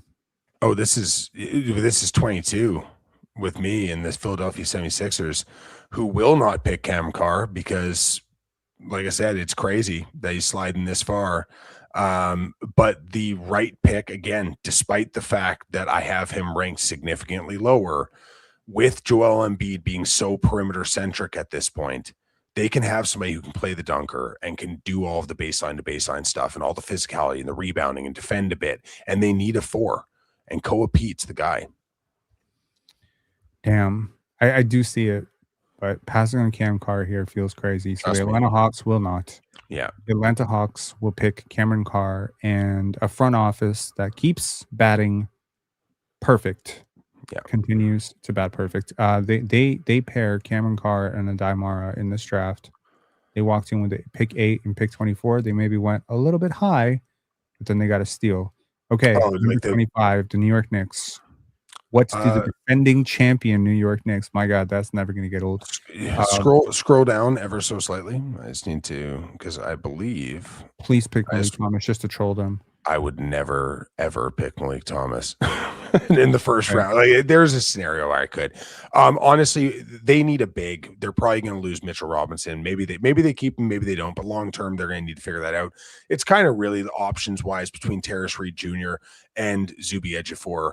Having the ability to play the 4 and the 5 and offer matchup versatility, defense, maybe some long term shooting. Zuby Ejiofor is the guy. Do you think they consider Henry Veesaar here? I think they might, but I think that he and Towns can't play together. Like, I think that's tougher. Zuby can body up and fill a lot of the gaps that Towns has. And honestly, he offers some of the scheme versatility playing up in the lineup, not playing down the lineup that OG Anunoby does. So if there are those issues where OG, because he does miss time, has to miss time, those situations where OG would be covering a 4 or a 5 on the court, I think Zuby can fill those spots. He doesn't have the wing versatility, obviously, but he can play up in certain OG matchups. I wonder what the Lakers do with the 25th overall pick, because they do have a different number of different ways they can go. Allegedly, they're looking for a center, and I'm not necessarily sure that with Jaden Quaintance already off the board, Morez already off the board, I don't know if they're going to get the one that they want here. They could just take the best of the remaining, or the most appealing of the remaining by taking Chris Cenac Jr., or I think they could get a valuable player here. I think, you know what? Am I missing anyone? Trevon Brazile is a sneaky freaky good athlete. Yeah. It would be a reach, but like they need certain skill sets, and obviously Luka likes playing with a lob threat. So there are a few high level lob threats that are available. Sergio De La Rey is also still on the board, who I'm higher on than a lot of people. Me too. I'm a big believer in Nyensu. I have him ranked significantly higher. There is You have a long-term first-round grade shooting on him? potential. I have just outside of a first-round grade. So I have him ranked, I believe, 29th. What about Nate Biddle? I'm not a Biddle guy. He's so physically weak is the only issue I have. It's just like I don't know how he can hold up physically at the NBA level is my concern. He's aggressive and he's tough, but man, he's skinny. 215 pounds or whatever. Okay, interesting. All right. Going with Kareem Lopez. Shooting a shot. We're going for talent. We're going for a little Rui replacement there. Potentially, yes. Okay. We'll address. We are the Lakers. We will address those needs that we have and unfortunately for the Denver Nuggets, the guy that they probably would have wanted is off the board in Koa Pete. So who are the Denver Nuggets going with? So there's a few options here that I really like. Okay. So they have a movement-based offense, tons of passing, everything else. And I know some people are going to be like, they want a shooter, they want a perimeter shooter or a guard or whatever. There are two players in this spot that are both considered kind of reaches by a lot of people that I love and for very different reasons. So one of those players is Josh Jefferson, just an elite passer. He just fills out the passing side of their game so well. Awesome defender in his space. Obviously not the most mobile guy in the world. I think there's more scoring upside there that people give it credit for. I do believe in the jump shot. The other one that I really, really like for this team, and this is where the reach comes in, is actually Bruce Thornton. I think Bruce Thornton, with the physicality, his ability to shoot the basketball, defend on the perimeter, do a lot of those things, gives them a lot of versatility in terms of what they can do. And so Bruce Thornton is somebody that as especially with Jalen Brunson winning a title, I think guys like Bruce Thornton and Jaden Bradley are going to get a little bump up in terms of what they do. The other two players I really, really like in this spot are Emmanuel Sharp and Sergio De La Rey. Mm-hmm. And I think De La Rey, obviously the upside there is higher, right? And him with that physical size, the ability to shoot the basketball, play in space, like there's a real temptation there. So I'm a bit torn, man. The Aaron Gordon injuries kind of worry me a little bit, but I think in this spot, they swing on upside and they draft Sergio De La Rey. Dope pick. I like it. Mm-hmm. I like it. It's okay. The 27th pick. The Boston Celtics pick Chris Cenac Jr. This feels insane. This feels like this probably isn't what they would do. He's 50% of a player they'd really like. Shoots Undo. the ball, ball. It's just the physicality and defense stuff that like Missoula is going to want to kill him sometimes. But I'm like, picking Henry Veesaar instead. oh, and I love it. That's where I would have went with this pick. Yeah. Okay. Now the Timberwolves are on the board, and that's you. Yeah. So two kind of ways of thinking about this one. Like this is a spot that Malik Thomas could make sense. They have a glut right now in the forward room. So I think the player that actually fits the best.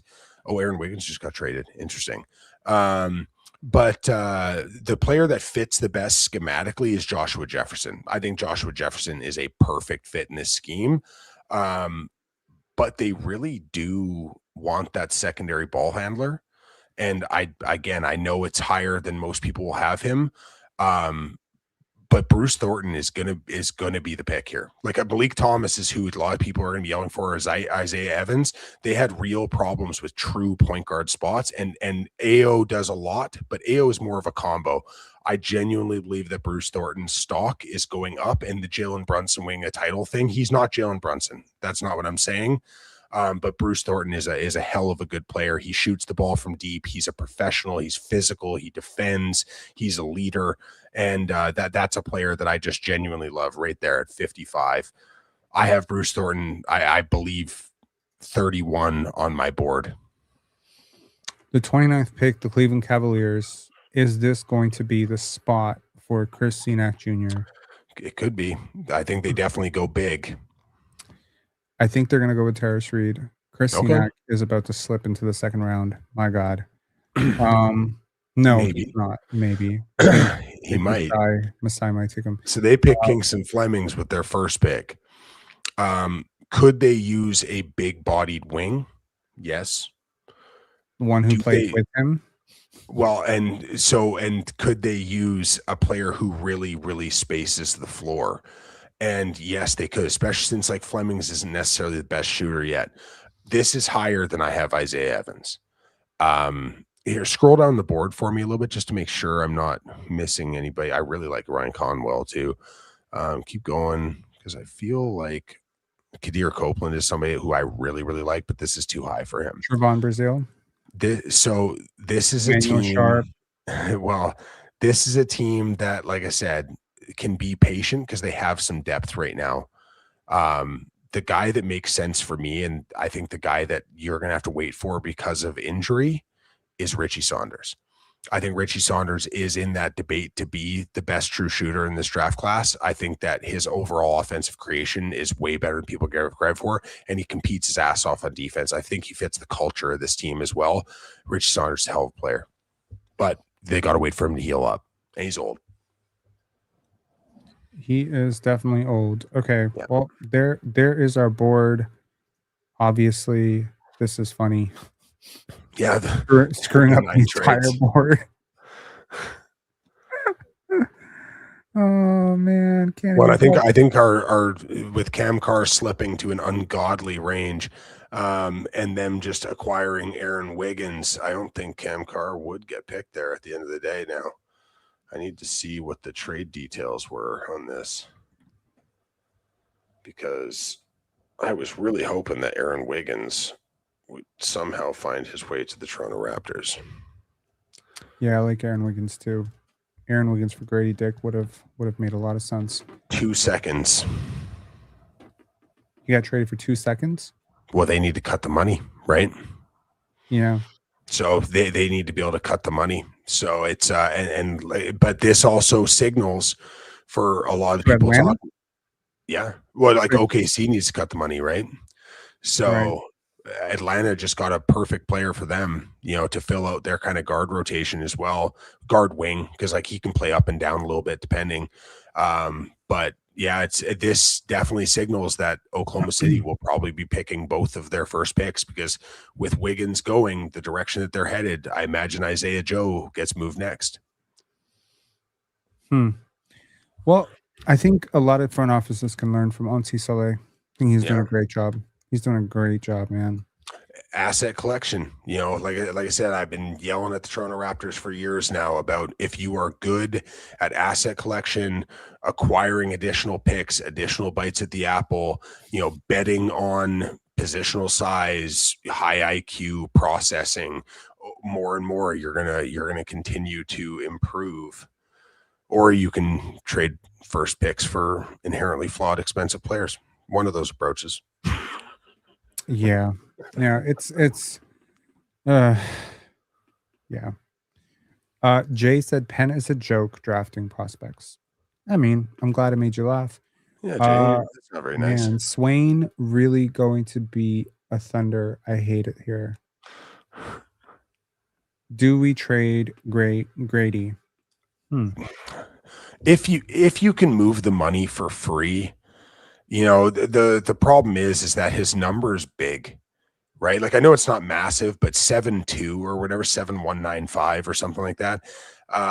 It's a big number. Somebody's going to have to take that into a trade exception, or somebody's going to have to deal off money for it. So if you're able to take it back if you can get a second for it, that would be awesome. And you didn't have to take back money. That would be great, because then you open up your full MLE. I think more than likely you're going to have to take back at least a partial clip of that money, which is unfortunate, right? Because, like I said, Grady, like I said, I keep pointing to Sacramento as the team that's just going to do something silly and just take him.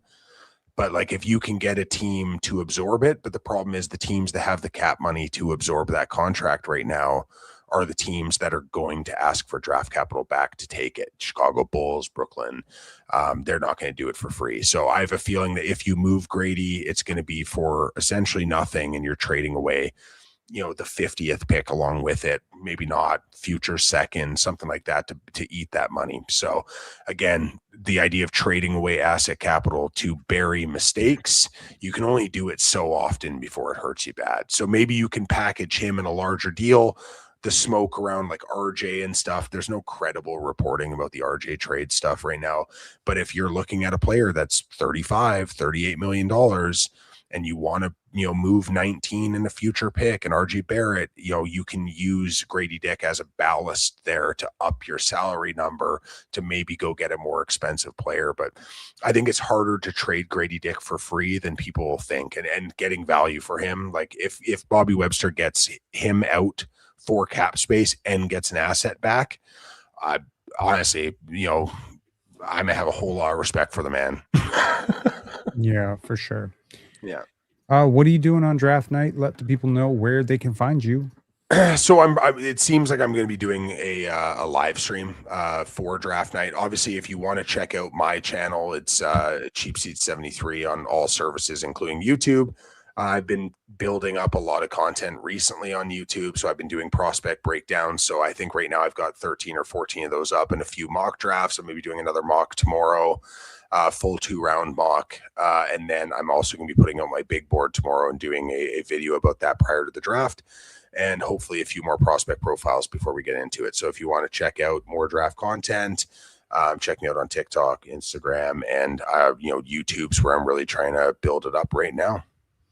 I've been seeing your videos coming across my timeline every single day, and I'm just like, man, Marc is killing it out here. He's been being super consistent, like 30, 40, 50-minute lives on a single prospect. It's great, man. I feel like there isn't as much interest in the draft this year from Raptor fans because the Raptors are not picking like in the lottery, right?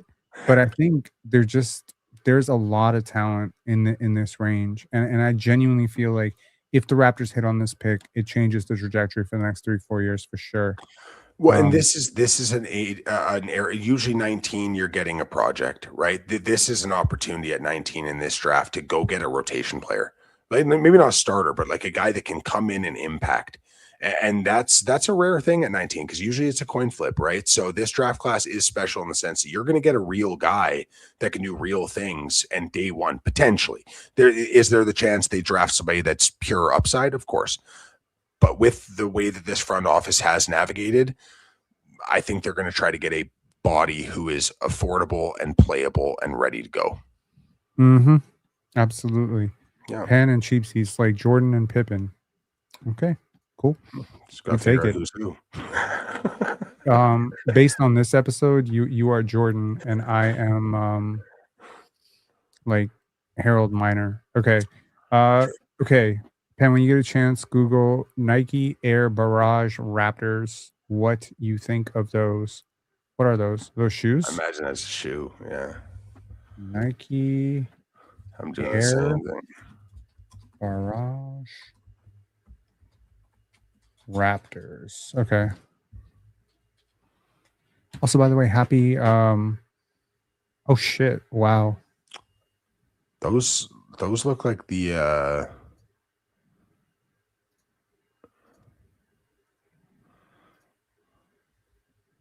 those are interesting. That's definitely, Is this it? yeah, like mad throwbacks. I mean, at $600, I wouldn't wear it, but I mean, shout out. $600.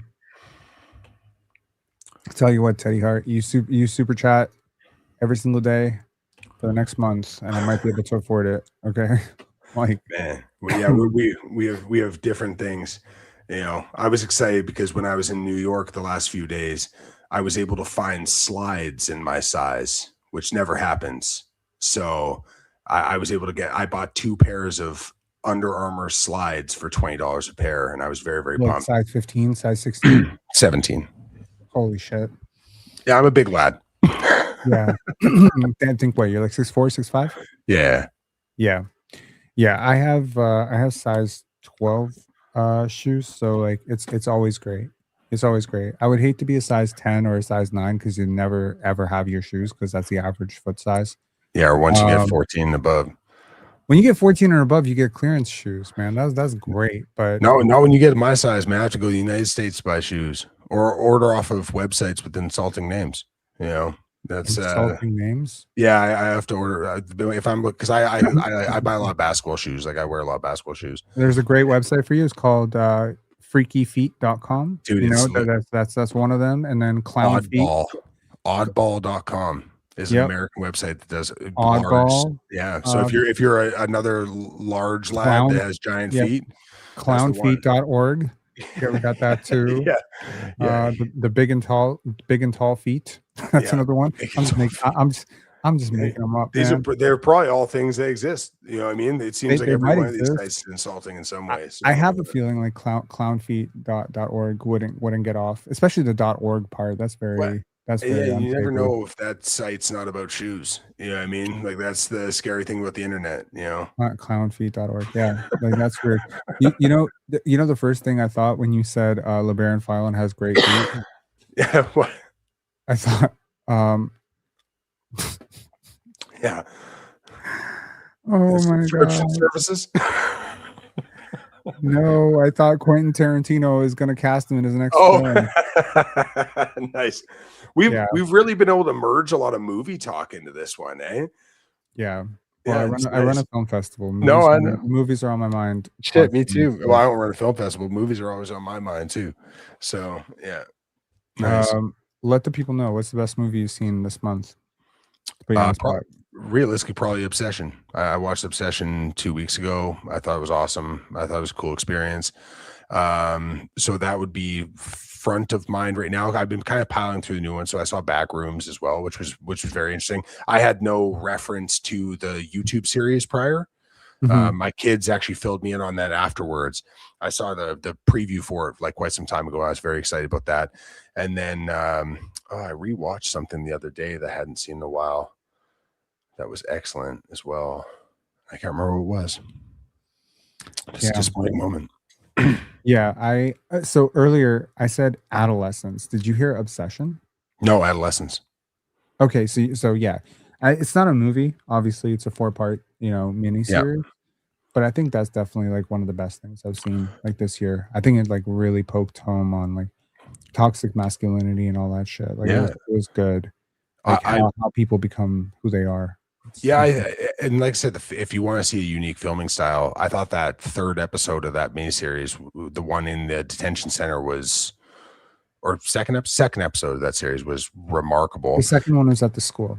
The third one's at the and then the 4th one's the interview. Yeah, okay. No, I'm talking about the one. I'm talking about the one where they bring him in initially. Was that the first one then?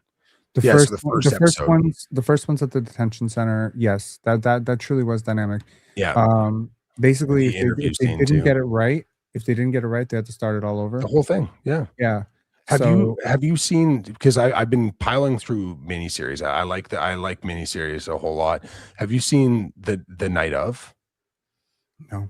Oh, dude, you gotta check that one out. That's it's about a young guy who kind of gets, caught up in a murder, just to leave it as vague as possible.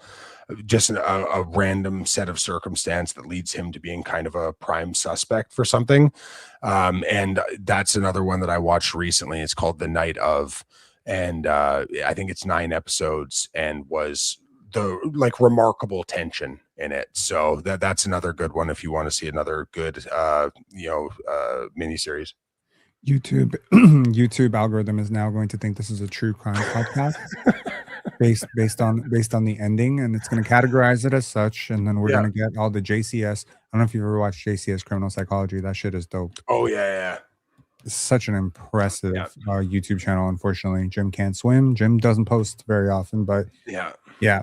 Anyways, Marc, it's always a pleasure. How long did I say this show was going to be? 1.5 hours. Yep. I think the last time we said 45 minutes and did 3 hours and 20 minutes or something. So we're getting better. No, we're getting better. We're getting better. Okay. All right. So somebody said the other day, it was like, Rob, you really like to talk. And I'm like, was a good thing we're on a podcast, right? Yeah, it's natural. You know what I mean? Anyways, man, Marc, thanks a lot. I'm going to put a link in the description for where people can find you. And definitely, hopefully, they will go and subscribe to your YouTube channel. It's a great channel. You're doing great work on all social platforms. And fingers crossed that if the situation that was on the board today presents itself, that the Raptors will make the same move that I made and disappoint everybody. So they will, just to recap, they will trade the pick, untrade it, pick somebody else, unpick them, and then pick Stirtz. That's the way this is going to have to go. All right. Yeah, draft day. Yep, that's going to happen. All right, man. Peace. Thanks a lot, everyone. Please like, and subscribe. Peace, man. Okay. I'm going to write the description of Marc's video. I apologize. I should have done it before, but I didn't. I want to make sure that I got to all the super chats. Got that. Apparently, Omer Sadiq 90 said, apparently RJ may be on the move. That has been the case for about 2 days. About 2 years. So I won't hold my breath. Shout out to the two of you who read this one. Thank you very much. Typically, when I read these, I unstar them, but for some reason today, I was like Ron hosting. I did not unstar them. We need Pete versus Kareem for the ring. I apologize, Armin. We did not get to Koa Pete versus Kareem because I don't think either one of us could make a legitimate case to draft either one of those guys. Could you do Veesaar versus Harseed? We did it. And off topic, but who do you have winning the East in 2027? I wish I had asked this when Marc was still here. Marc is technically still here, so I'm going to bring him back to answer this question. My bad. Off topic, who do you have winning the East? My bad. That's bad podcasting. As of right now? Yep. Before the off season? Yep. Ballsy. I'm gonna piss off Knicks fans, which seems to be something that I do borderline professionally at this point.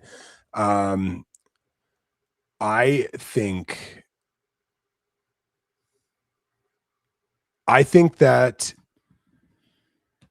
the Boston Celtics are going to do something big this offseason. Like trade for Giannis? Well, I don't think it's going to be Giannis, but I think they're going to do something big. I don't know what it's going to be yet. Even if they bring back their core and add a little bit of center depth, I think that Missoula is so good at manufacturing wins. They just outmath people. So that's a big one. Winning in the playoffs is such a crapshoot. Another team that I think is going to do something big is the Detroit Pistons. And if the Pistons get a high level secondary scorer, like if they nail this draft pick at 21, like if a guy like Okorie falls to them, and they're able to go get their smoke around Trey Murphy and guys like that. If they add somebody like that to this team with the defensive infrastructure they have, I think the Detroit Pistons will be really, really hard to beat. The question about the New York Knicks is, can they hold on to what they have? And can the bodies that they have also stay healthy? right? So we saw Brunson in playoff runs in the past, get injured and banged up. OG Anunoby has missed playoffs in the past and been banged up. Mitchell Robinson has missed a lot of time, whether or not he's still there or not. It's going to be a much tougher conference next year. If the Atlanta Hawks keep doing shit like they're doing right now and just acquiring assets and building out their depth, they're going to be a challenge, right? So there's a lot, and I didn't even mention the Indiana Pacers. Like there's going to be a lot of teams. Charlotte might take a jump. There's a lot, but if I had to put my money on it right now, I'll bet on the Tatum, Brown, Pritchard, Joe Mazzulla, all of those things. And I would right now pick the Boston Celtics, but it's so early in the process. It's almost impossible to say. The Knicks are the reigning champs. You got to give them their love. They will go in as betting favorites, but I think I'm anticipating a couple teams that are chasing them doing very large things to shore up some of their holes. If we actually manage to trade RJ Barrett for positive defenders, I got the Raptors. If we trade Brandon Ingram for positive defenders, then yeah. If Cam Carr slides to 19 and the Raptors do the right thing and select him, that's gonna be the guy for us. There's that. But Bennis Stirtz is gonna lead us to a title. There you go. You need both. You need both. Get 19 and 21. There you go. Just get more picks. That's the moral of the story. You know what's going to happen on Tuesday night? Ben is going to go like 15th or 14th, and Cam Carr is going to go 15th. This is not going to be a real problem. You're going to be picking between Allen Graves and Jayden Quaintance. Yeah, I've got a feeling on the Graves thing. I hope that would be a disappointment for me. It's not very often that I'm an optimist. I try to find the positives in every selection, but that one would be. I'd have to really, really process that one, I think. I mean, there's rumors of Zubi Ejiofor, and I'm just like, how many Draymonds is too many Draymonds? 3, yeah, no, 4? They have a type. They have a type. Definitely do. I remain somewhat. I know people don't talk about them, but like Jonathan Mobo and Chucky Hepburn and Elijah Martin still exist. They are on this team. Trace Jackson Davis still exists on this team. All these players are under 25. People talk about them like they don't exist, and I'm just like, I think you need one of these guys to pop. Well, and I made videos on TikTok last year post-draft and pre-draft as well, talking about I had Chucky Hepburn ranked rather high. I had Chucky Hepburn in the mid-40s. I had Elijah Martin at 36 or 37. Those are two players that I really, really, really like. Right, Chucky is a true backup guard, but that defense doesn't grow on trees. Elijah Martin's remind me of Fred Jones from college. So, like I said, I think Elijah Martin's got a lot more pop than people give him credit for, and his performance in the G League this year was exceptional. I think that he is going to be somebody that can impact a rotation to a degree, right, coming up. So, I think you're going to see those guys have opportunities coming up, depending on what the Raptors do. Yeah. I mean, you know what? That in and of itself might be a reason to pay attention to your board a little bit more, because clearly you were high on the guys that the Raptors actually picked, CMB, Elijah Martin, and Chucky Hepburn. Which at least tells me that you think a little bit like the way Dan Tolzman thinks. I don't think the way Dan Tolzman thinks at all. I wasn't high on either one of those guys. I was high enough on CMB that he was 8th on my board, but he wasn't higher than 8th. Some people had him 4th. You had him 4th. Yeah. So yeah. And honestly, even after watching him for a full year, I can't get as high as 4.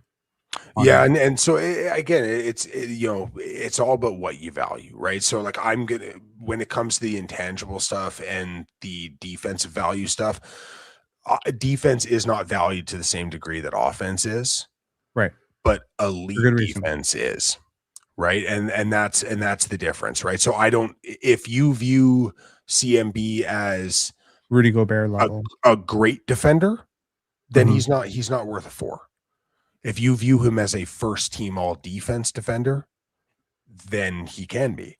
And I think Veesaar Thompson versus I think Colin Murray Boyles is going to be a multiple time first team all NBA defender. I think Colin Murray Boyles will win a defensive player of the year at some point in his career. That was how I felt about him pre-draft. right? So he was the best defender in that draft by a mile based off the tape. For me, the only player that had the potential to impact defensively that he did was the potential of Carter Bryant, because the athletic ceiling is so high. And I had Carter very high as well. And then, like, there's guys that won't get minutes. You have him That top great. 10? Oh, yeah. I had Carter Bryant, I believe So it. basically, we just had you and I just had Carter and CMB flipped. When I'm pretty sure I did have Carter at 8. So I had CMB at 8 and Carter at 4. Yeah, so we basically just had them flipped. I was very, very big on Carter Bryant, right? He checks a lot of the boxes that I love, right? But the only other defender in that draft that was at that level is Jemai Meshack, and he's not a good enough offensive player to impact the game on defense enough to play, right? So not yet, at least, right? So there are rare defenders, and when you can find a rare defender, and part of that rarity has to be you have to be an elite rim protector, or you have to be so multifaceted that you can carry a team because of your diversity. And I think that Colin Murray Boyles is a player that can carry a defense based off his versatility. I agree. I think he's amazing. I think in hindsight, I probably have him 6th or 5th. But if the shooting comes around, I might have him 3rd. But he ain't getting above Dylan Harper, bro. Anyways, no. All right. Yeah. Thanks a lot for coming back on. Yeah, brother. This has been the choppiest live in the history of lives, but quirky and fun. I was just doing a little bit of research on room structure and interior design. Okay. And I don't know if this is something that's ever piqued your interest. Has it? No. Okay. I'm not very aesthetic, let's say. Yeah, like some people, they design their homes to be like a total hodgepodge of misfit parts. Like they don't care what's where. There's no thought put into it. But other people go the extreme other end, which is like they're trying to get like the most perfect trend, right? Yeah, the most perfect trend. Like this is what a magazine looks like, so this is what my room must look like. And in the process of sterilizing their space to look like a magazine, they end up living in a showroom as opposed to a living room, which is kind of gross. And exactly. And so the point was that mistakes are human. Mm-hmm. Right?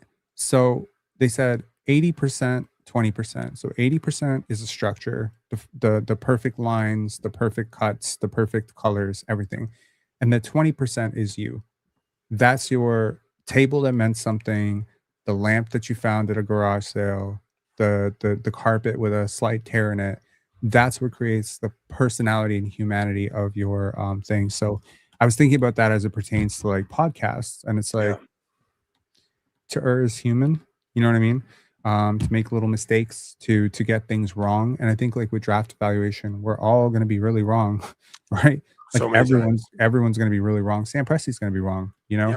And so, like I think that's just what makes us human. And it's like with the rise of AI and AI content, that's where you really start to miss humanity. Yeah. The other day I listened to a song, and I'm not gonna share what the song was, but I really found like this song was profound. I was like, wow, this is really amazing, but I can't put my finger on it. There's something wrong with it, right? And I listened to it like 3 times, and I'm like, this sounds like 85 songs that I've heard all blended into one, and it's a really good song. And then looked it up, and it's like it's just an AI generated song. So I had a similar thing happen to me about 6 months ago, where I love soul music. Like I listen to a ton of soul, and I am digging through Spotify, doing the whole thing there. And this song comes up, and it's one of the most beautiful, emotional soul songs I've heard in years. Oh boy. And so I start pile driving through this artist's music, and I won't say the artist's name either. But I start pile driving through it, and then I see a picture of the artist. I'm like, man, I'm like, just like remarkably beautiful. And I was like, I need to look this person up because I think I know what's going on here. Mm-hmm. AI artist. And like literally the damn song pulled my heartstrings, man. Like it was legitimately great soul music written by something that doesn't have one, or performed by something that doesn't have one. You know, so that's it was wild, man. I got AI'd on that one, which is crazy because like it was legitimately impressive. I can imagine. Yeah. I mean, yeah, it's weird. AI is weird. Very much. Yeah. All right, Mark, thanks a lot for coming on again. Peace, man. Have a good night. See you, buddy. See ya. All right, everyone.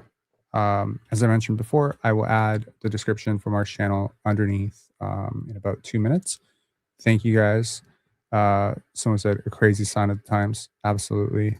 Aaron Wiggins to Atlanta. Yes, we talked about it about 25 minutes ago. Pistons need a guard. You have to see where Giannis goes. Yeah. And my serious answer for where I think the East, who I think will win the East, honestly, my money's on Detroit. I genuinely think Detroit is sneaky good, and they have young pieces that are getting better every single year. So that'll definitely be it. I just realized the hat is back. Yes. The hat is back because the face is back under construction. All right. I'm going to talk to y'all later. Have a beautiful, beautiful night. Peace.